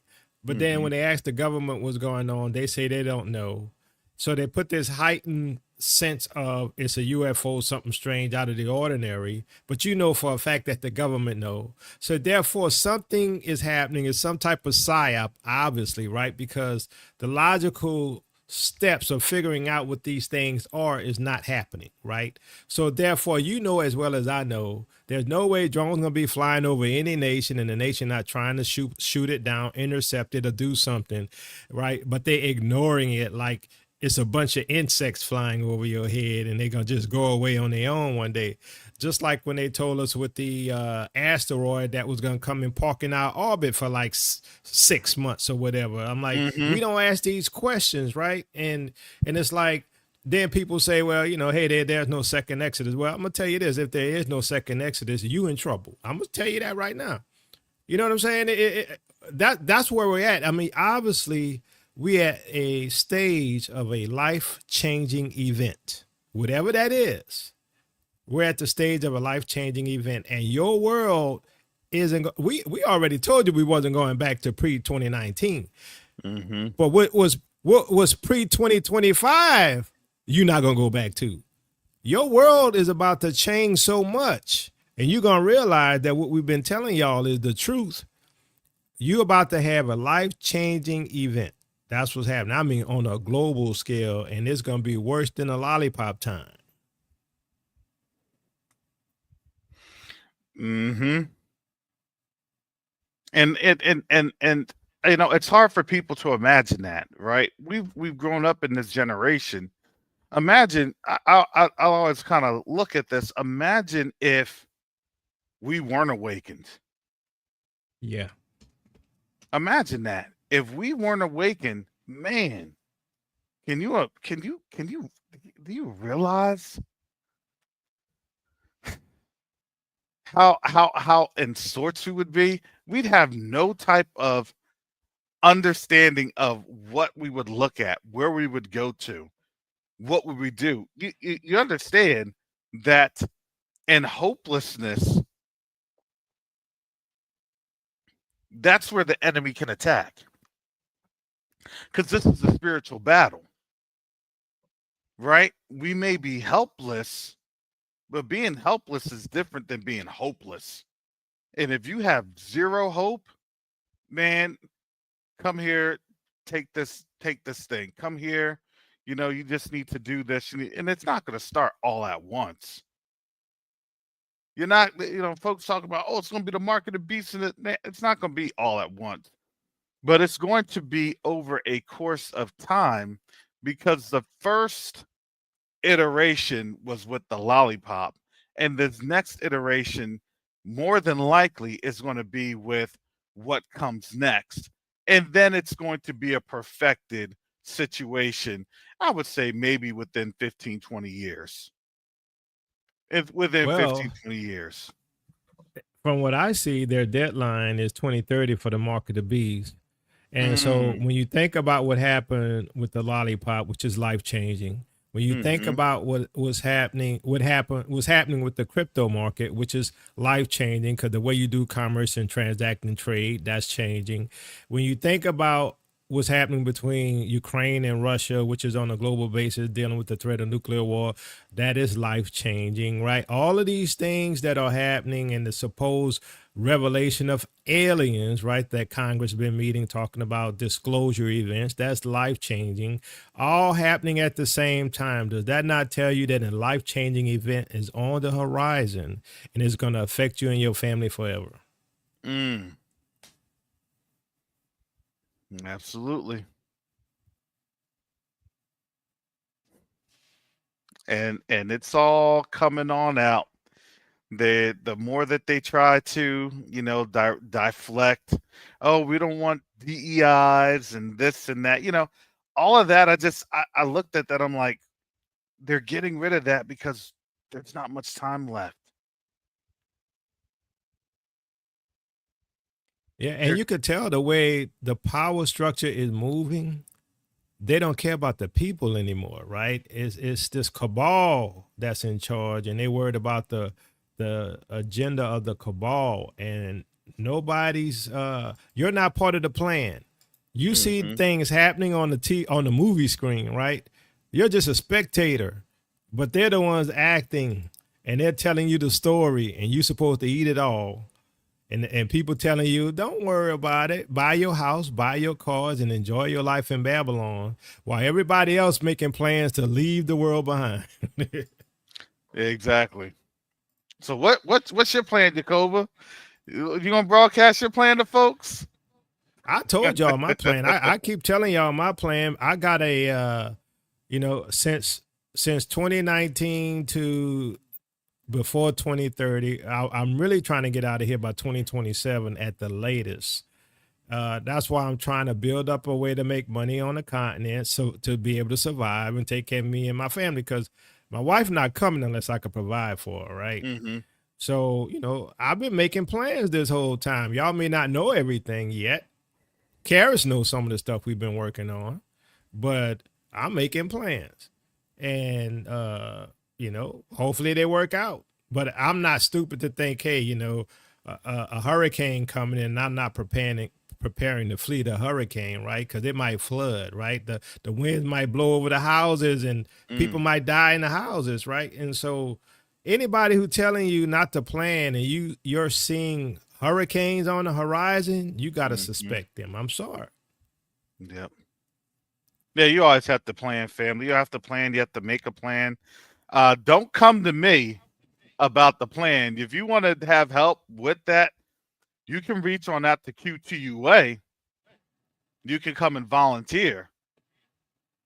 You can help us with leadership and get trained as a leader in our community, because at this time, we're all we have. Yeah. Yep. Exactly. You don't see anybody else talking about this. Q2UA, Question Night Africa. What does that mean? You don't see anybody else talking about, well, we need to reach on out to our brothers and sisters. We need to find out how to get engaged with them, so then we can be able to build together. We get a lot. Let me tell y'all something right quick. Yeah, See, go ahead. what Karis and them are doing is very crucial to the vision of us leaving, in my opinion. The reason being is we are a dispersed group of people around the globe, and we need one organization. We don't have a Moses, but we need one organization to represent us all to the continent, so that we can get things done as a group and have our requirements met through one voice, right? And I think Karis and them came at the right time to do this, to be able to communicate with the African Union, right? To be able to be, what did they call us? We the sixth region, right, Karis? Yep, sixth region. They consider us the sixth region of the African diaspora. But yet right now we're all individual pieces on the board. But you need one person or one group or organization to represent us as a whole. Now, I'm going to say this, and this is just what I sense in the spirit. I'm not saying I'm right. I think we got a few millionaires who sit here, who listen to us all the time, who could really help Q2UA. I really do. It wouldn't hurt you at all to support Q2UA, but you're not doing it. But I'm gonna tell you what's gonna happen.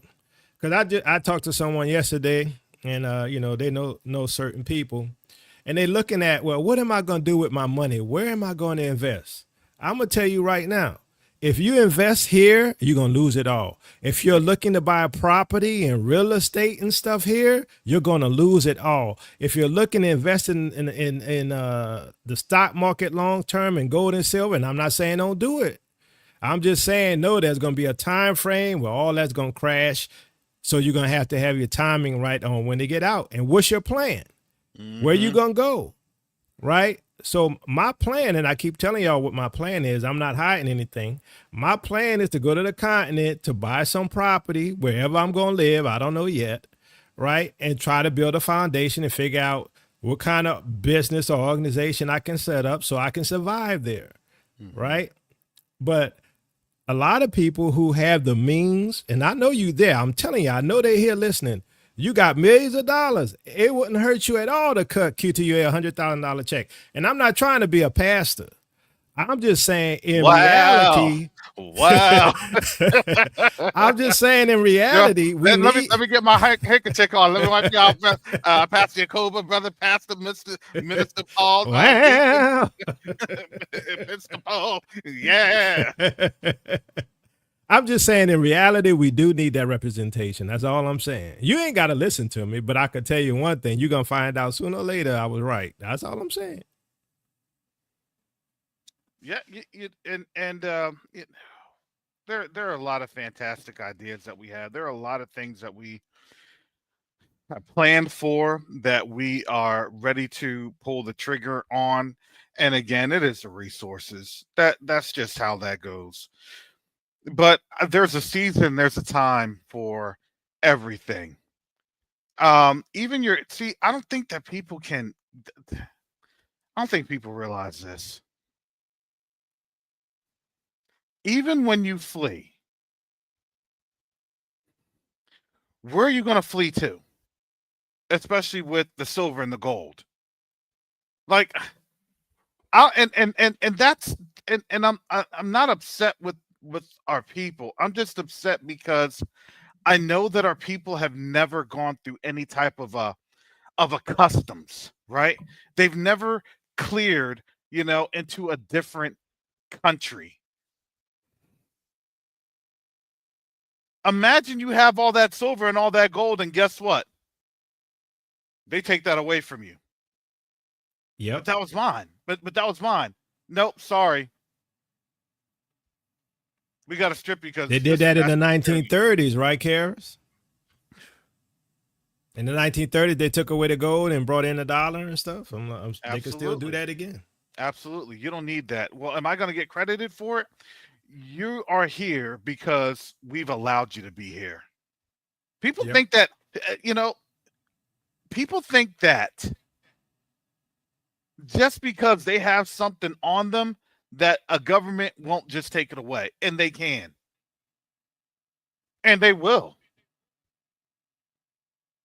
So let me ask you this, Karis. Somebody says you can't plan with faith. To me, that's Christianese, right? And I'm going to say, the reason why I say that's Christianese is because faith without works. You don't add works to it. You got to do something. It's sort of like, our ancestors could have went in there and attacked people, but they had Rahab help them out. Well, why did they need Rahab? They didn't need Rahab to get in there, right? God could have just easily did something, right?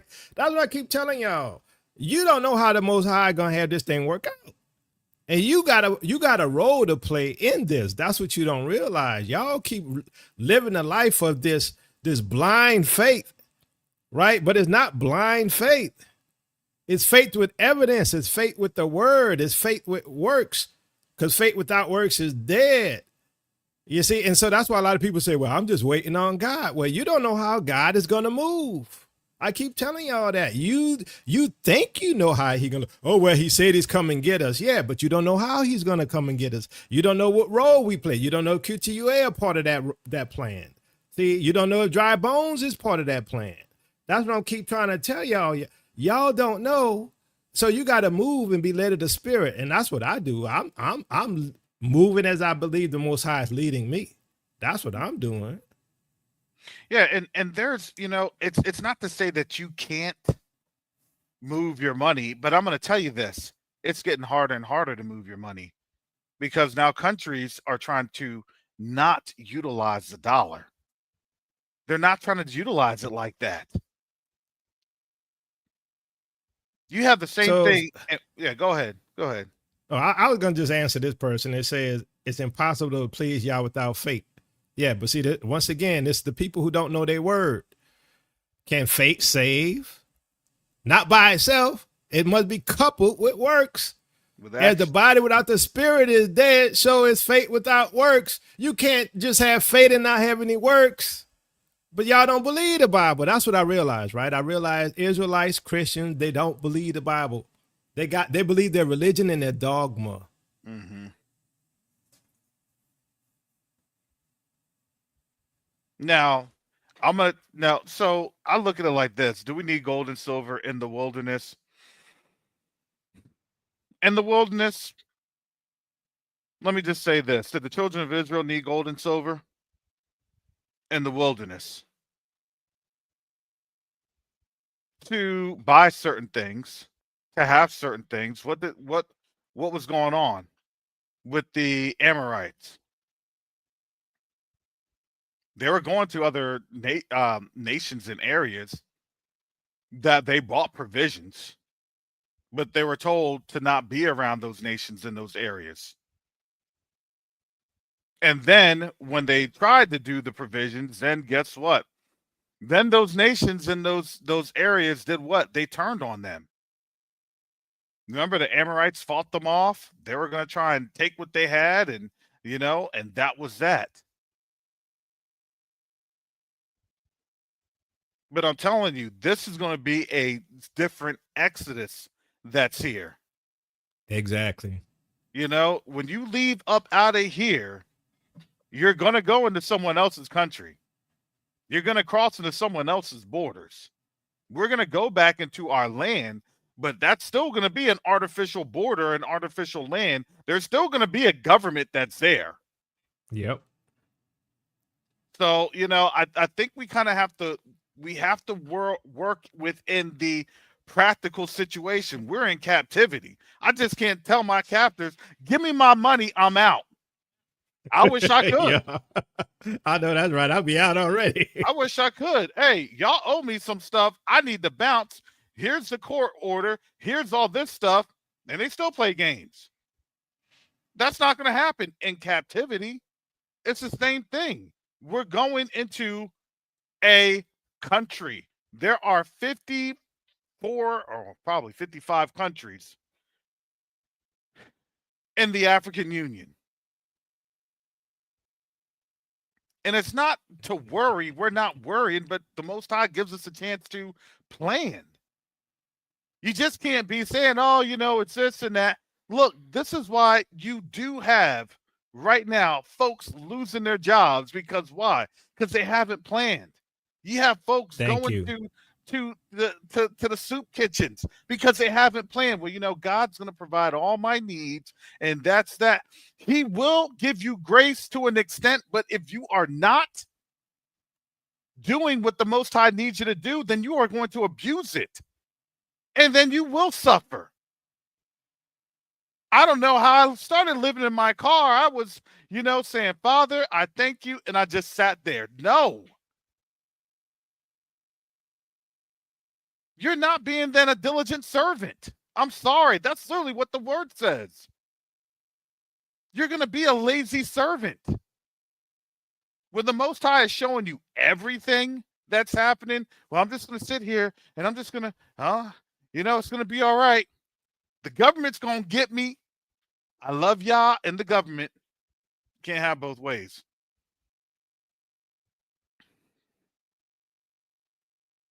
Can't have it both ways. And yes, that is what I do in the background. That's what the team does, the board. That is what we do to plan, because part of it is when we engage with our brothers and sisters, we have to engage. We have to learn how to engage. We have to learn how to have an empathy a sympathy and a common respect. You know, it was telling when I was listening to a speech by Captain Ibrahim Traore, and he literally said it. He said, "Look, we may not have been like our brothers and sisters that had been enslaved in all parts of the world, but our slavery was here in our own land. Our slavery was here, and what we were not allowed to do."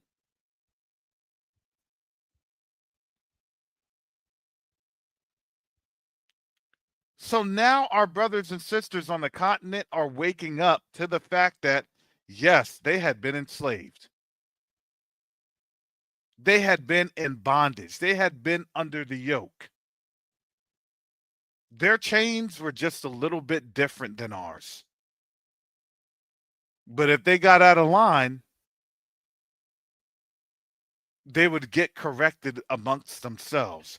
When we got out of line, we got corrected by other nations easily.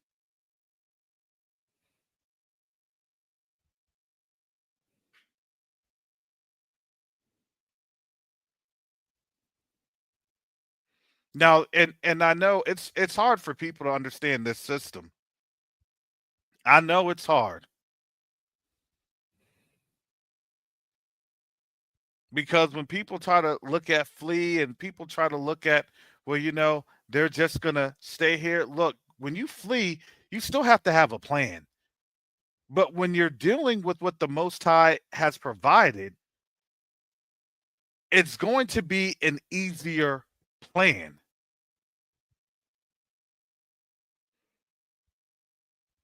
Yeah, and everybody's living day to day. It doesn't mean that, look, for those that can provide, they can provide. That's how folks in this walk as Ebionites, as the Yahudim believed in Yahusha,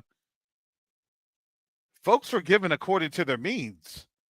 Exactly. Not everybody had it. Not everybody's So going to here- have it.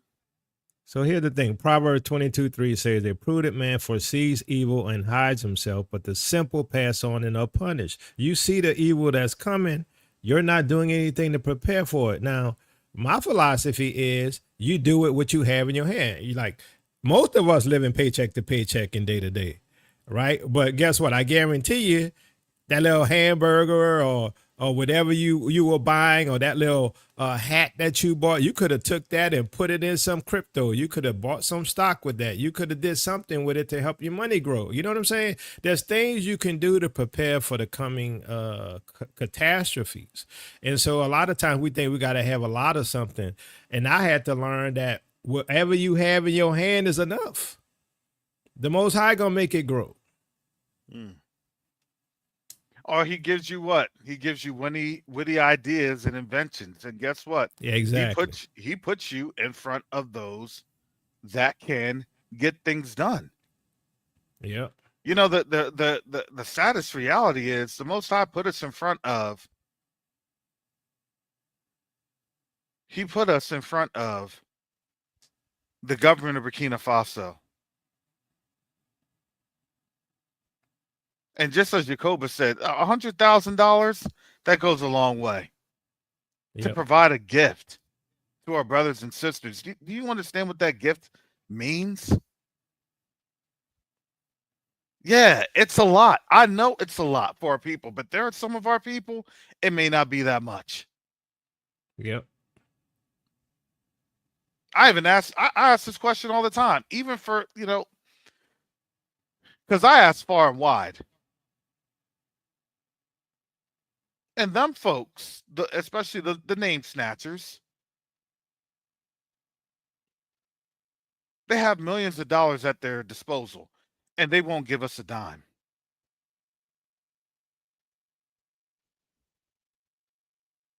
Because why? Because they know that if we are able to be self-sufficient and then we're able to do things and grow our economy outside of the US dollar, then what power do they have over us? Exactly. And think of this. If Ibrahim Trail and them didn't do what they did, they'd still be in the same situation they were. But now things are improving because they took the steps to get rid of the colonizer plant, right? Their former leader, and take control of the government and to help the people. See, we still have to do things, right? The four carpenters still have to do things. They got to kick out the horns, the four horns, right? So it's like, I think we look, here's the thing. I'm gonna tell you this. When all of this goes down, you might get out of here, but you might get out of here with a lot of pain when the pain could have been a lot less because you did some type of preparation. Mm-hmm. Yeah, and even when you get on out of here, look, we're going to the wilderness. Yeah, yep. That's not secure. Nope. All of a sudden, people are going to be propping up. Oh, follow me this way, follow me that way. Guess what? We could take this on back. To me, you may make it on out, but then there's going to be a lot of deletions. Yep. And if you don't believe me, read Exodus, read Leviticus, read Numbers. That's a lot of good case study on that precedent. Yep. And Israel had to do what? Fight enemies and take land, right? But we ain't got to do nothing. I'm like, come on, let's be real. Oh, I know. I know this is hard work, and I know that for a lot of us, it's going to be our younger generations that are going to be able. They're going to be the ones. That's really what it is. It's our younger generation. They're going to be the ones. But I asked the Most High, I want to see the land if it's his will. You know what I'm saying? Mm-hmm. If it's his will, I want to see it. Yeah. I want to see all the prophecies come to pass. You know what I'm saying? If it's his will. Listen, I'd love to too, Brother Yakoba. But if there's only just a little bit of Joshua's and Caleb's, that's what it may be. Yeah. That is true. I agree with you. I agree with you. That's exactly what it may be. And see, I think. Yeah, go ahead. I think the people who are not on the front line, it's easy to sit on your butt. But the ones who are in the midst, right, who doing the work, right, we know what it takes and we see what's coming. I think if you knew what was coming, you'd be active. Y'all don't understand what's coming. You hear us, but you don't hear us. Right. And so we really get weary sometimes. I know I do, trying to tell y'all to prepare. Right. But I mean, hey, some gonna be. The thing I do like is that some listen. Right. Some listen. Yeah, and the crazy thing is that this isn't going to go on forever. This isn't. Look, the Most High has literally put us into a position to where things are about to open up. That's been fantastic. So somebody asked the question, why do we need stocks, gold, and silver in the wilderness? I'm going to say this. The Bible says you're going to come out with great substance. You don't know what that looks like, right? But at the same time, because we know what the current financial system is like, is it going to change? It's going to change. Mm-hmm. You might end up leaving with crypto. You don't know what you're going to leave with, And so my whole thing is, at the very least, the system going to still be running. You still going to have to go and buy yourself a bottle of water from somewhere. You know what I'm saying? So it's like, you ain't going to be able to go up to the stream and just drink clean, free water, right? We living in the modern age.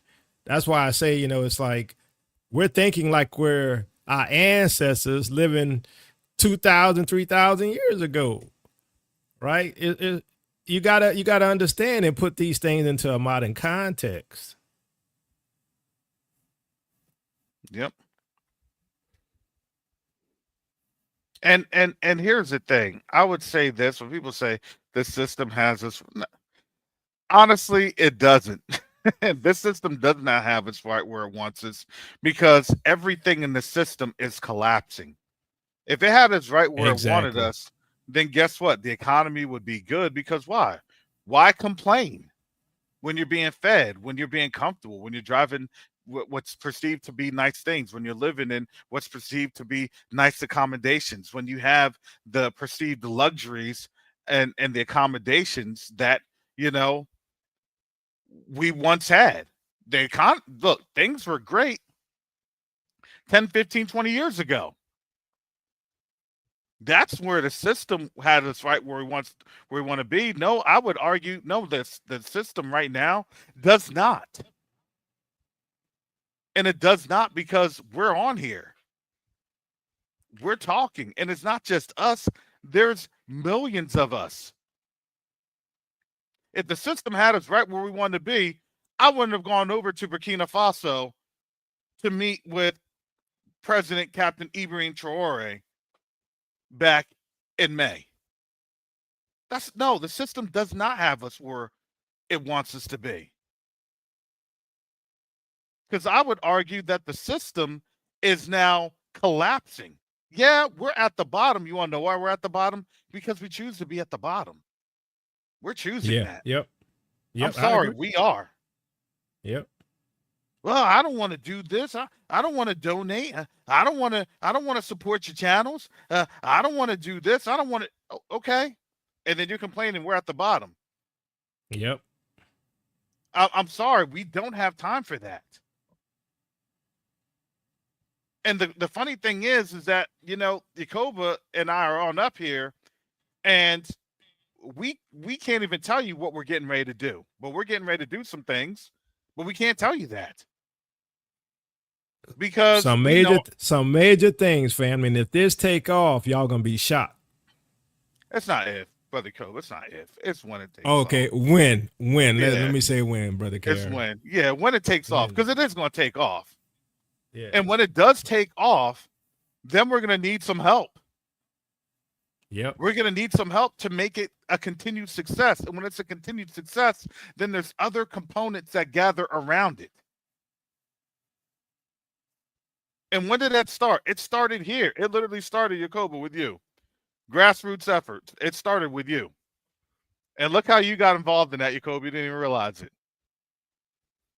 It's the Most High. That's all the Most High. And that's why I tell y'all, Q2UA came at the perfect time, because I was thinking that there needs to be a organization that is like a corporation, right, which has the legal entity of an individual that can represent the diaspora, right? That's what Q2UA is, you know, and we need that. And I think a lot of people don't understand that. Don't tell all the secrets. But you know, the thing is, what is it? No man shall buy us or redeem us. Oh boy. Oh boy. Look, see, guess when you have some black folks that ask the Most High to discern and provide and give knowledge to those scriptures, oh my goodness. And look, they be like, the Most High gonna do this, the Most High gonna do that, but the Most High be using people, right? It's like the person who was talking about just fake. It's sort of like this person back during the time, I think it was around 2021 or 2022. I was still in New Orleans and I was real sick at the time. And in Dallas, you know, they had that big freak storm where it shut down everything and people didn't have electricity and all that kind of stuff. Mm-hmm. And it was freezing. The difference between someone who prepared and not. So one of our listeners had contacted me and told me, thank you, Yakoba, for telling me to get wood and telling me to get extra food and telling me to get water, because they had no power and the power didn't come on for like a week or two, right? But she had wood for her fireplace, she had water, and she had food. Now just think if she didn't do that, right? She'd have to go somewhere for help, you know what I'm saying? Or be freezing, right? But she was prepared. And this is the difference between those who blindly say it's blind faith. The Bible don't teach blind faith. I'm sorry. The Bible don't teach blind faith. That's why Yeshua, when he came, he said, you believe that word is what testifies of me. Even for him, you had the word to validate who he was. See, Christianity tells you it's blind faith. James tells you it's faith with works. You got to be a part of this thing. I got a teaching I'm gonna do, which is a part 2 on the I did a teaching on the precious stones. Mm-hmm. It's sort of a part 2 to that, and you're gonna see how we are integral part of God's plan. Christians gonna tell you we don't matter no more, but we are an integral part of God's plan. Oh yeah, yeah. It's it's been a journey. 20 months. I could proudly say 20 months. Q2UA has been doing the Most High's will. And there has been folks, come, and there are folks that go, but it's always a sifting process. It always is. I tell people here, look, I'm not bigger than Q2UA. I'm not. Q2UA isn't just Karis Copeland. It's not just the board. It's not just the volunteers. This is the Most High's organization. That's what I say. It's for real.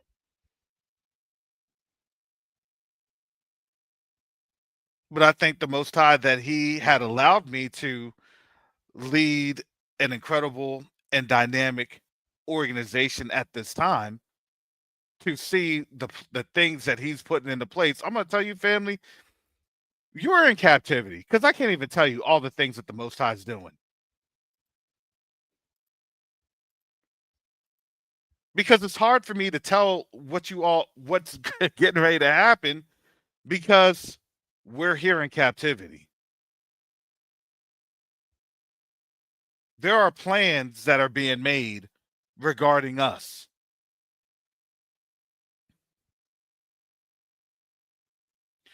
And that's why in the African Union, when they kicked out those other folks that tried to come through, that try to act like they're us, but they're not.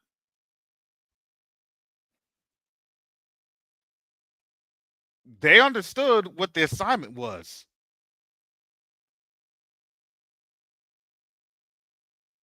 They truly do not want us getting out of this captivity. It was supposed to be perpetual. Mm-hmm. What do you have planned for them? Oh, well, right. They have the year of return, the decade of return. They have this new UN charter of hope, respect, and like restoration. I forgot one of those words. There's a framework for a reason.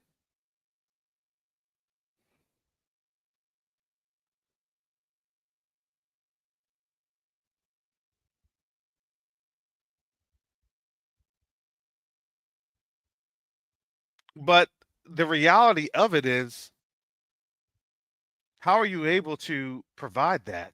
How are you able to say that to a people that's broken? We are a broken people, every single one of us. I am included.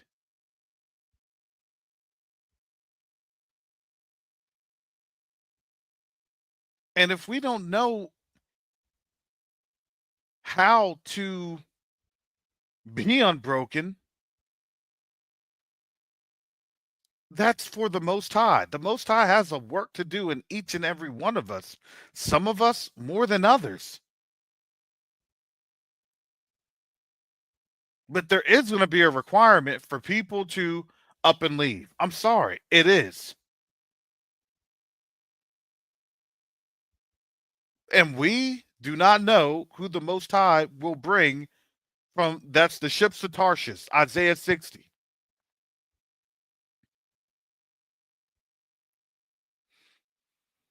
I must say this, shout out to brother Ron Charles over at Truth Unedited, because he came through.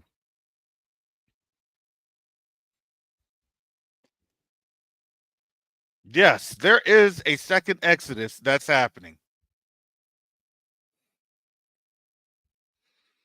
And those folks that want to either deny or undermine it, I don't care. And I know Yakoba doesn't care. Nakoba nor Teyu cares. But we care about our people. And that's the thing. Y'all don't realize how much we care about y'all. You know, it I don't want to. I'll just, yeah. Let me just stop because I don't want to get in trouble. Yeah, I want to add to what Karis was saying though. Here's the thing: you got to listen to the spirit and to the heart, right? And know who's for you and who's not. And what we do for the most high Yah, and we do for the you all. Excuse me. So understand this, that at least for me, I could speak on the fact that I see the issues. It's sort of like with Moses, when Moses saw his brethren being beat by the Egyptian and he killed the Egyptian. I understand that, right? I see what they do to us. There's things that they do to us that you don't even know, but that we may see. And there's plans they got for us that you don't even know, that we see. And for those who tell you not to be prepared and you're about to be deleted by the Egyptian, right? But we, like Moses, trying to protect you, right? We're trying to protect you. And you got to understand that we're human, but we're used of the Most High, right? And so that's what I say when it comes to love. Love is an action. I think we got a lot of stuff from Christianity, which is still in a lot of Israelite community, which is that love is just a feeling. Love is an action. That means you do stuff for me. When I'm hungry, you feed me. When I'm cold, you give me a jacket. When I don't have shelter, you give me shelter. You do stuff. That's love, obviously, right? Hmm.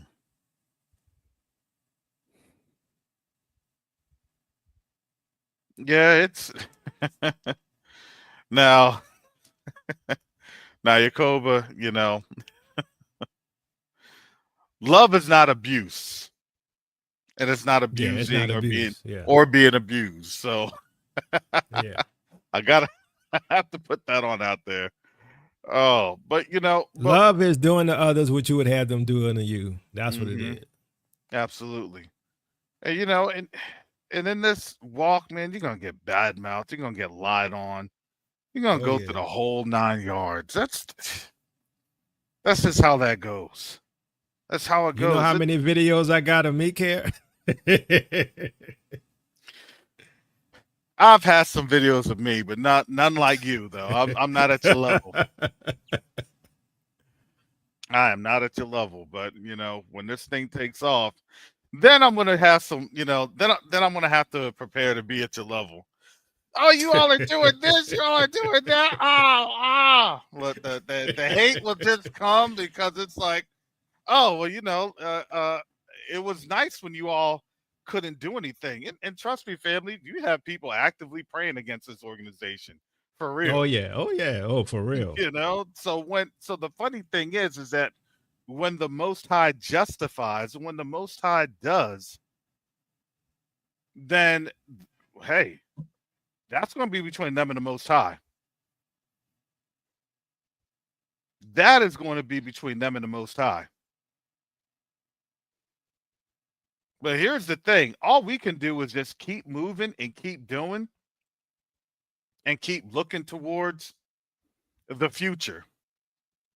Because if anything, you don't have to have all of the, eschatological or, theological approach. You don't even have to have any of that. Just practically speaking, if you have a dollar that's dying, then what are you going to be looking at in terms of wealth? Gold or dollars? I'd much rather choose gold. And I don't know about you, family, but here's the thing. Wouldn't it be nice to show on your phone, hey, I have some gold to pick on up, and it says I can redeem it here.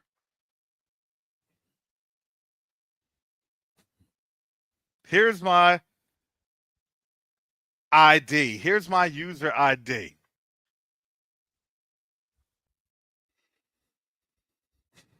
That's more than 45 trillion in Africa's wealth. It's more than 45 trillion. That's just what they touched.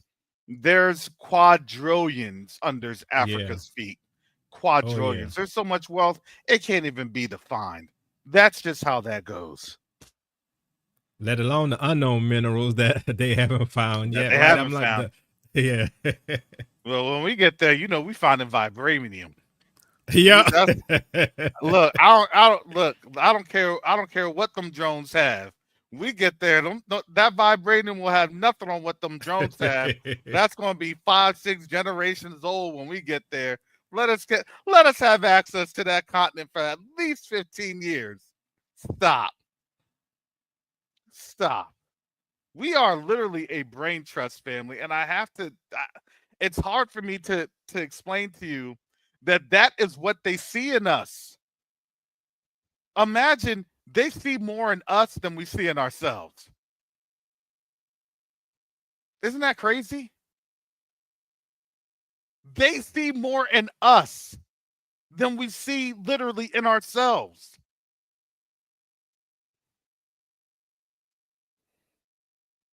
Because here's the thing, and I'm going to talk on this tomorrow on Covenant Awakenings.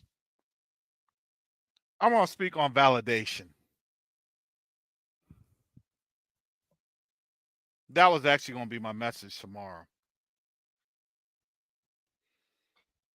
But here's the thing, we're already validated in Yahuwah's eyes through the blood of Yahushua HaMashiach. We're already validated. Now, does that look like it's monetary, physically, financially, economically? We may be having some hard times, but we've already been validated through Yahushua HaMashiach. See, what the enemy does not want you to do is to understand your validation. So then, when you're not understanding your validation, you're going to be speaking and murmuring. And then, as you murmur, guess what you're going to do? You're going to take away your blessing because you're not supporting your validation by giving the Most High praise. Yeah, I could go through this.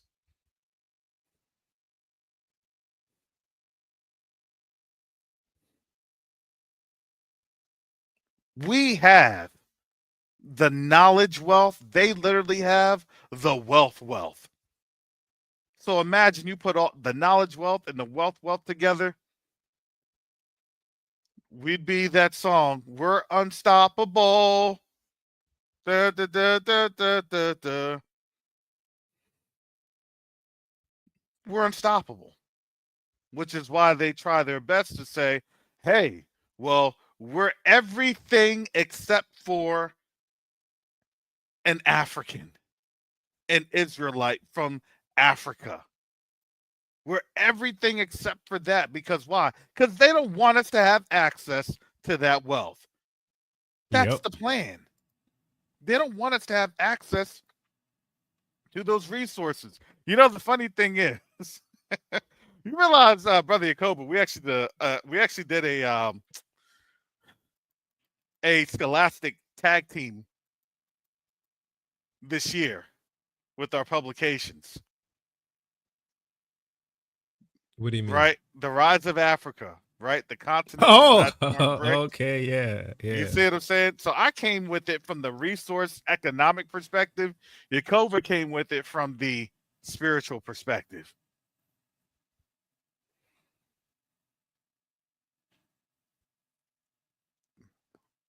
Okay, so you had a Nate Dogg and Warren G special. Just like I thought, Yacoba was in the True Jerusalem spot, not in need of some desperate help. Because UA and the G Rod were trying to talk about something else.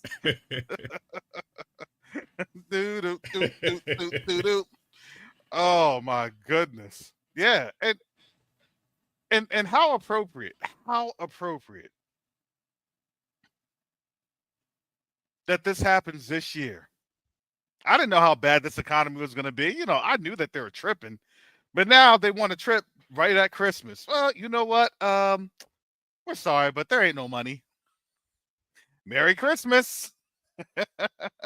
Yep. Am I gonna get my bonus? Your bonus is that you got a job for at least the next 3 weeks. Merry Christmas.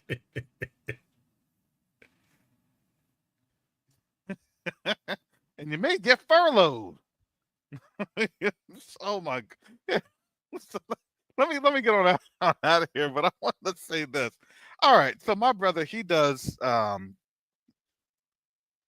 he's a school administrator up in the Pacific Northwest.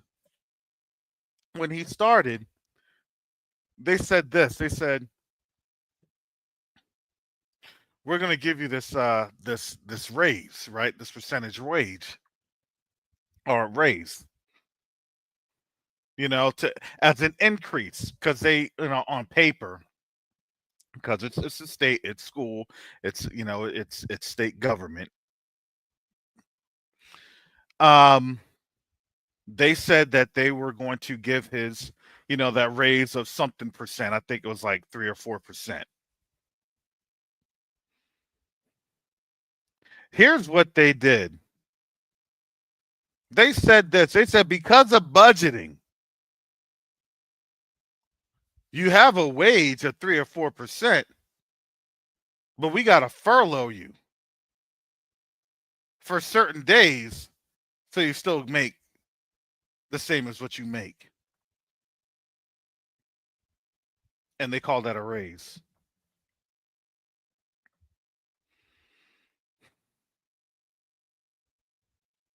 So they make him take time off so they don't have to pay him the raise.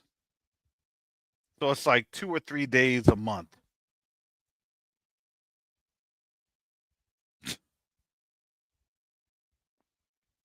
That's the system that we live in. And people say, you know what? Well, at least it's better to at least have a job. And I get it.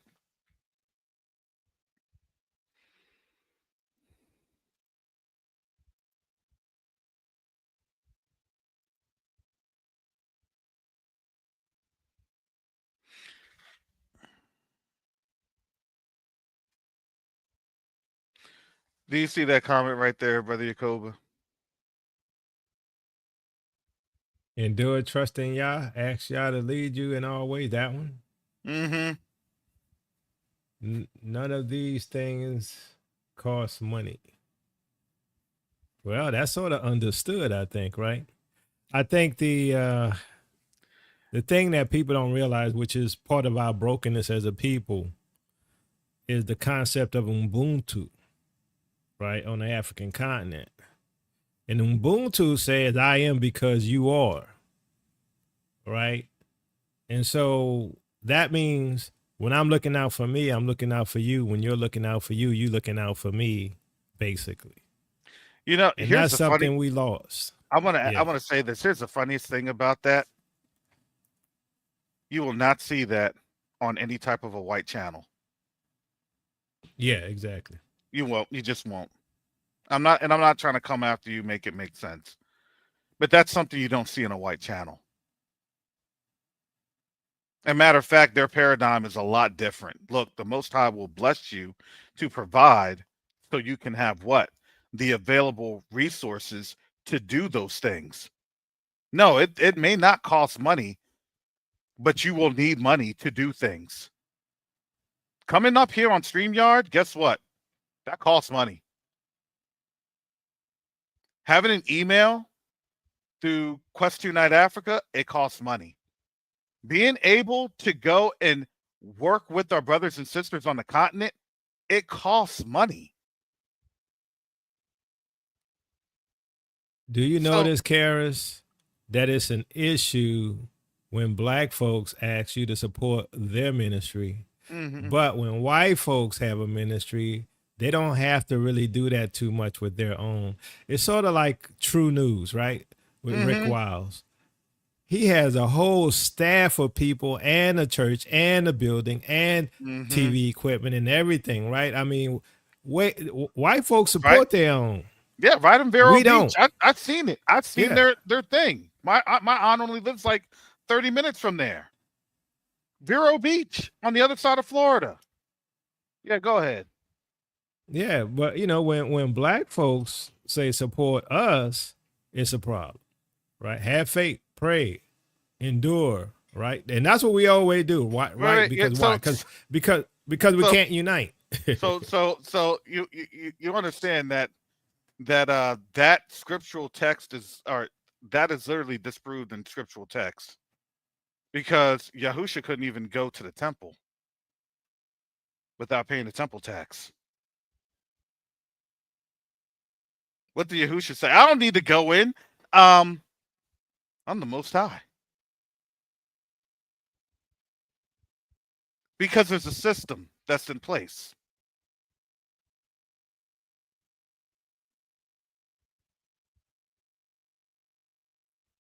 Yeah, I mean, based upon them, because the Romans conquered Jerusalem and ruled Jerusalem, all you had to do was pray for them to get away and leave and take over, right? No, there's an appointed time. There's a judgments and curses and all these things that we're under, but yet the Most High, He wants us to work together. See, that's what people don't understand.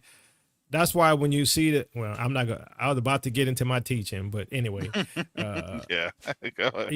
I hear you.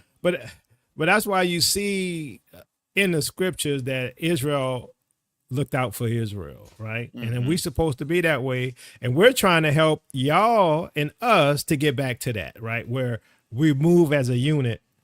Like, and I'm going to say this because I know some of y'all don't like it, but even when it comes to, us marrying them folks, right? I mean, we did it in our ignorance, but like, if you go read Numbers had an issue with, I forgot I don't even know how to pronounce the name. It's something with Aziz or Gubagun or whatever. I don't even know how to pronounce it. But anyway, he had some daughters, right? And he told them, he said, they were saying they want to marry outside, and this is tribal level. They want to marry outside of the tribe. But the problem is if they marry outside of the tribe, the other tribes are going to get our inheritance that belongs to us. What should we do? So they sought the Lord, and the Lord says He's right. You only should marry within your own father's tribe so that the inheritance remain within your family, right? And it's the same thing when we're talking about marrying outside the race, right? That's what we call it today. You're marrying outside your tribe and your inheritance is going to another people. And we have to understand that because we were slaves, because we were manipulated, because they brainwash us, we have no idea of inheritance, land, culture, family, traditions, all these things that we don't have. And so we got to understand that there was a reason why the Most High told us certain things, right? Because if you're going to keep your wealth, you can't marry into another nation, right? Because they're going to end up having part of your wealth. And if you keep doing that, the wealth going to move outside of everybody, right? So I think we have a long way to go in understanding what the scriptures are teaching. And I think one of the main issues is that we all think like either Christians or we think like Judaism, right? And we don't think like this, our ancestors who were Africans. I know some of y'all think y'all Native American Indians, right? But our ancestors were Africans, right? And as I mentioned on another show, my brother's working on a book about our history. You're going to see all of this stuff in there. You're going to see that they knew who we were. You're going to see all of this stuff of what happened to our people, the stuff they don't tell you about that happened to our people.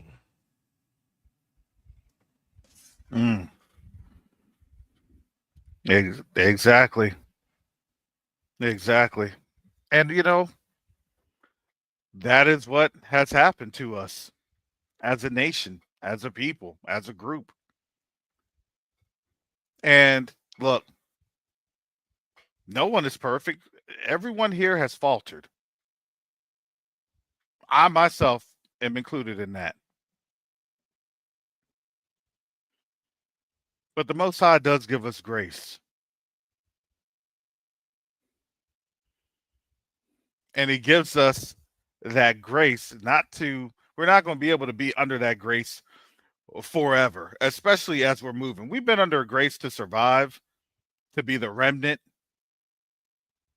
And now it's literally this. Now we're just preparing. Now we have to prepare mentally, emotionally, physically, spiritually, you name it. Because it's not me saying it. You want to know who's saying it? It's them drones that's saying it. I'm sorry. You know, I've always said this. Kobe, you've heard me. Look, we can talk to her blue in the face. It doesn't even matter.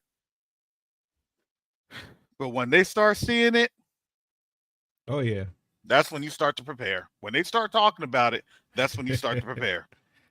Look, I'm gonna tell you this, Karen. They're gonna believe us when it's too late. A lot of When- them, right? Mhm. Because that's how it goes, right? People wait till the last minute, and then when all hell breaks loose, you're like, "Oh, I should have did this." Remember when Bitcoin was real cheap? Don't you wish you got Bitcoin when it was under $1,000? Man, I'm like,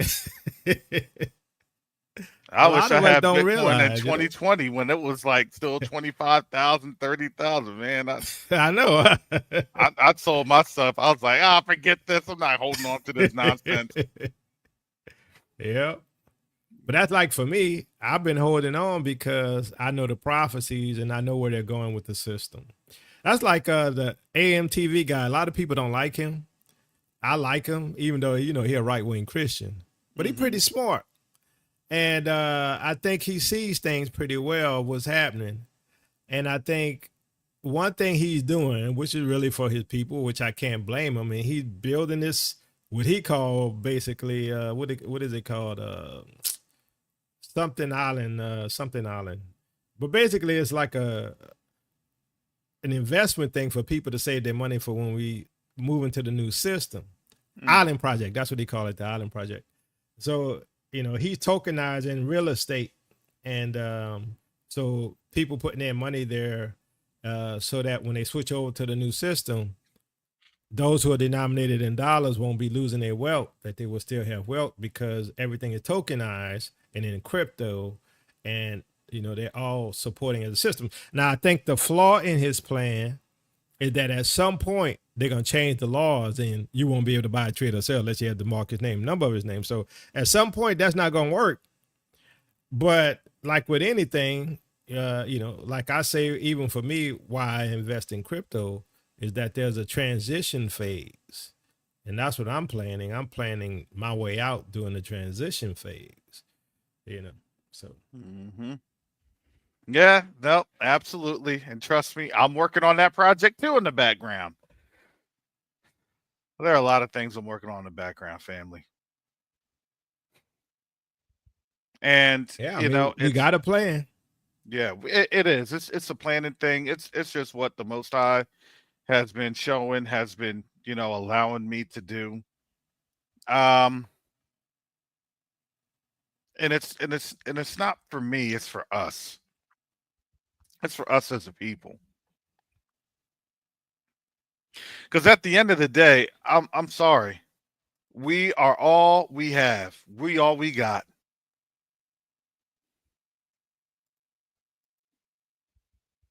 We need to do that work, and it needed to be done, in my opinion. It should have been done about maybe 6 years ago.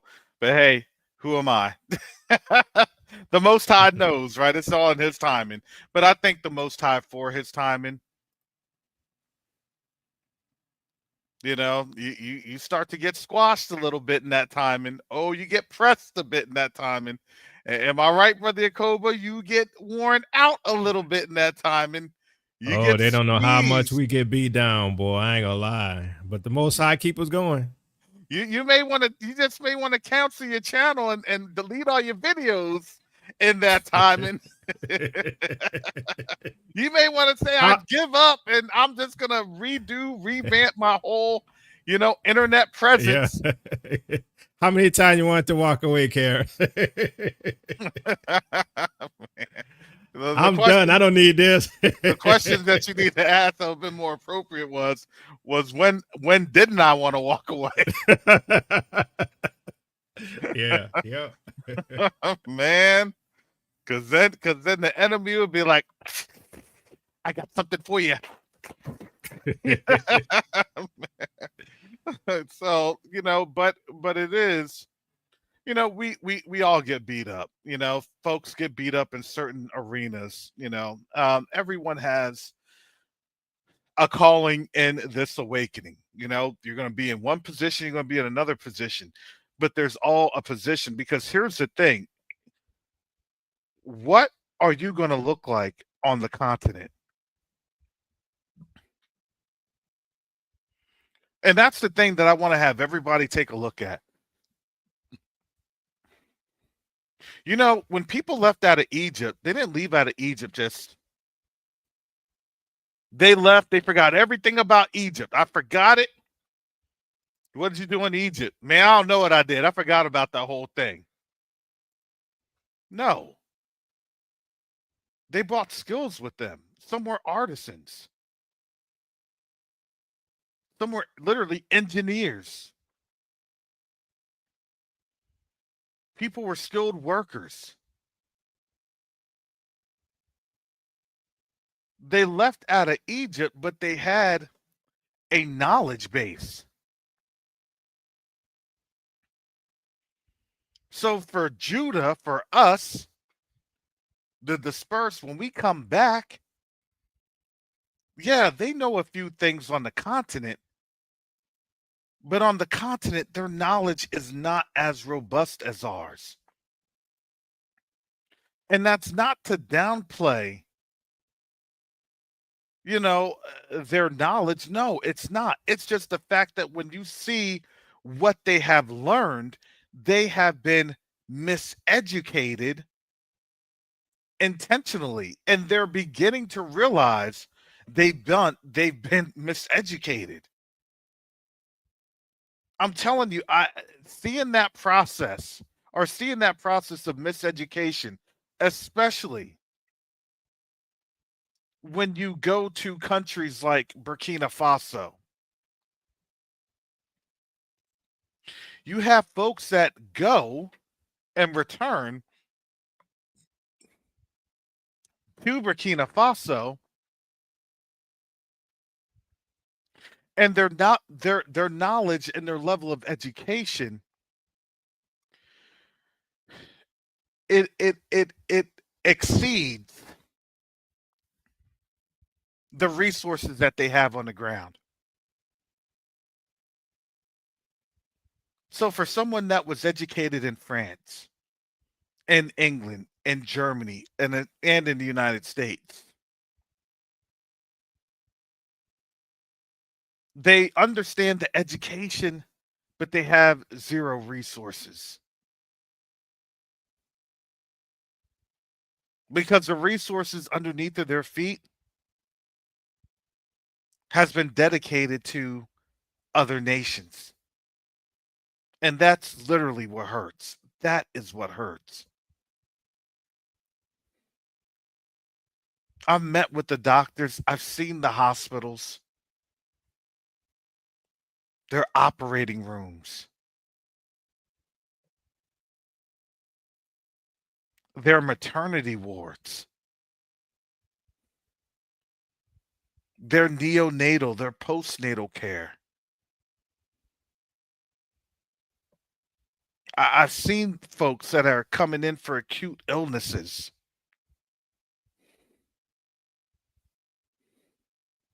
And when they're coming in and they have an acute illness, a lot of times the families there are so solemn that they realize that they're not going to bring their loved one out cured, but that their loved one is coming out and more than likely a body bag.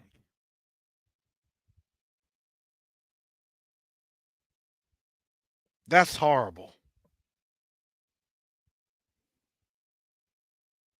And when you see folks that are in need of care, they're laying on floors and benches that are crumbling and deteriorating. We sit down in comfortable, cushy chairs at the hospital. They have plants and things around. They have nice glass windows and other structures. I saw that when my dad was in the hospital last month. I witnessed that, and I'm looking and I'm saying, wow, Father, your people need help on the continent. The ultimate goal for me is to be able to provide a gift. And then that provides, see what a gift does, it's not to bribe them. Oh, be wary of those that bring gifts and stuff. You know, here's the thing, especially in that culture, that is, if you have a gift, that means that you're not going to be begging me. And we're going to be able to do business together. Because I'm not trying to, because you're not going to be trying to run up into my pockets.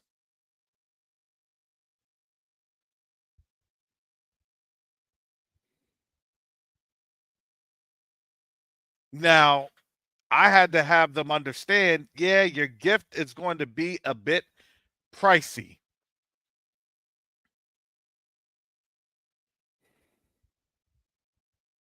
Because as a people, we don't have that type of resources like that at our disposal.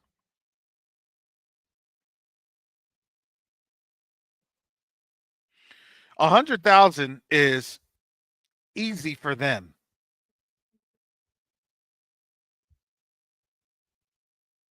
It's easy for them. When you're dealing with nonprofits, oh man, let me just cut this check. You asked for 100,000. I got 1 million for you. All right, and you're a 501c. All right, you went there. We literally have to show our our credentials, our resumes, everything. We have to show our drops of blood.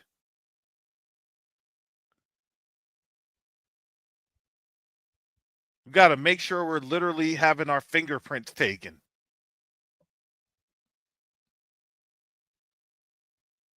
And that's just because our people don't trust one another. That's our problem. I seen you were there, but were you really there? Yeah. Do you need to see my airline ticket and the airplane manifesto?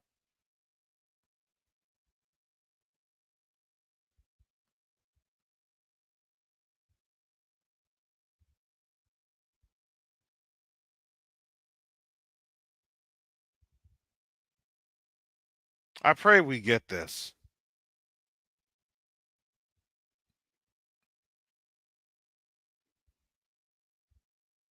Because honestly, in my opinion, our wilderness is actually right now.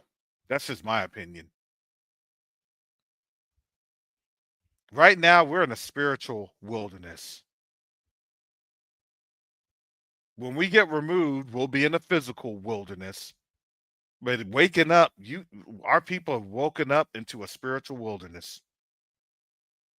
What say you, Brother Yakoba? Brother Karras, I gotta go. I have some business to take care of. So I'll Okay. catch you later. All right. No worries. Thank you, Brother Yakoba. Appreciate you coming in and stopping by.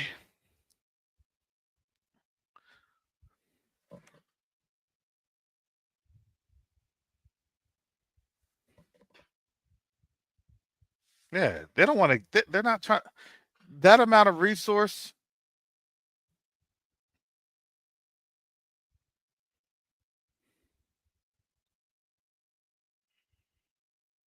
That is continent changing.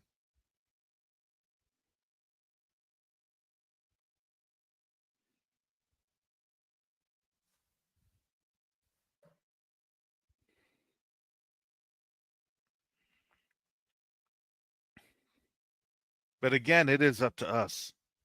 It's up to us as a people. I'm telling you, if I had the resources,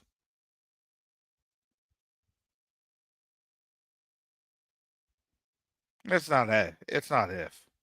It's when I have the resources.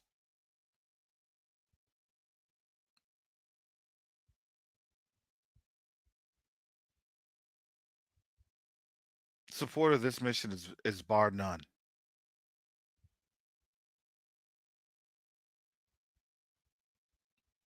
To see literally a transformation happening on the continent as we speak. And what they don't want to tell you is you have been heavily involved in that. That Q2UA has been heavily involved in that. That this organization and this community has been heavily involved in that. You don't think Garth and I went on out there name dropping Q2UA?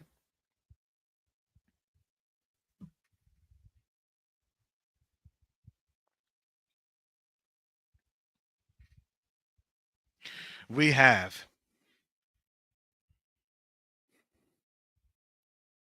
And it has led to many opportunities.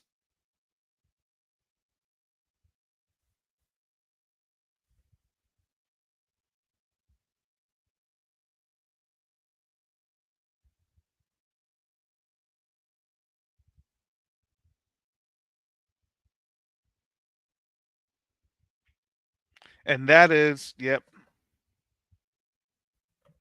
Thank you, Marley K. And that's what it is. That's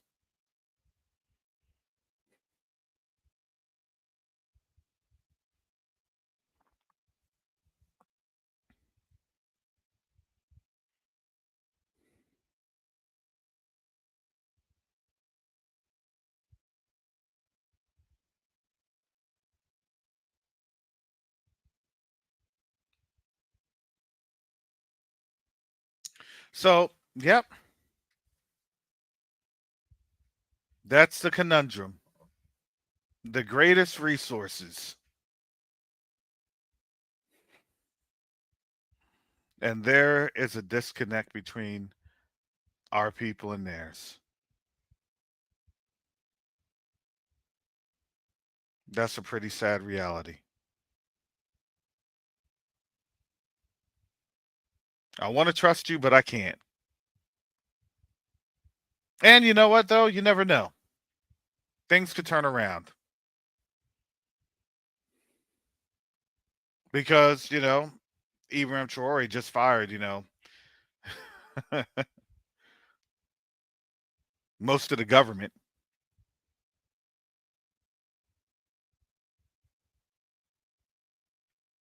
That's what I'm saying. You truly never know how the Most High works. But I just wanted to break it down for you in that perspective of what I have at least experienced.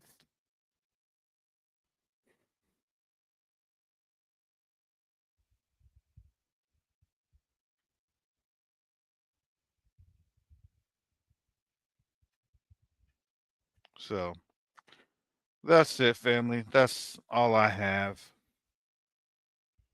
Thank you, Brother Garth, Brother Yakoba, for popping in as we talked about these drone wars.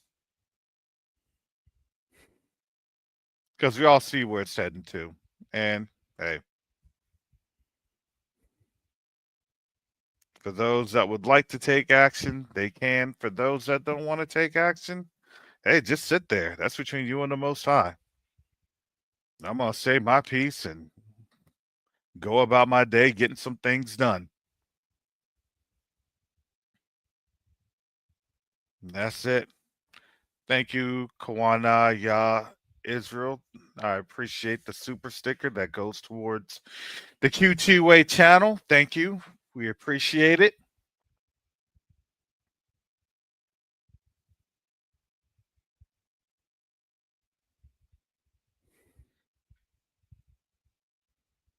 Yep, all super chats, super stickers goes towards the Q2A channel.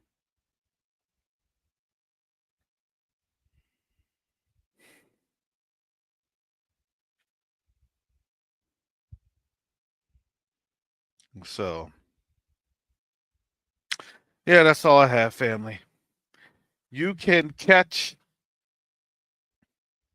me on hopefully this Friday on Q2A. this family discussions. Brother Garth will be on Friday also at 10 a.m. Eastern Standard Time.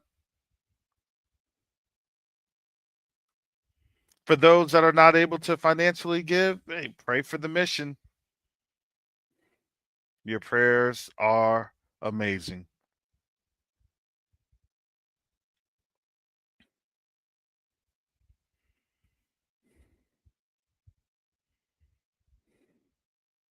But it is truly your donations and your prayers that are allowing us to keep this mission going.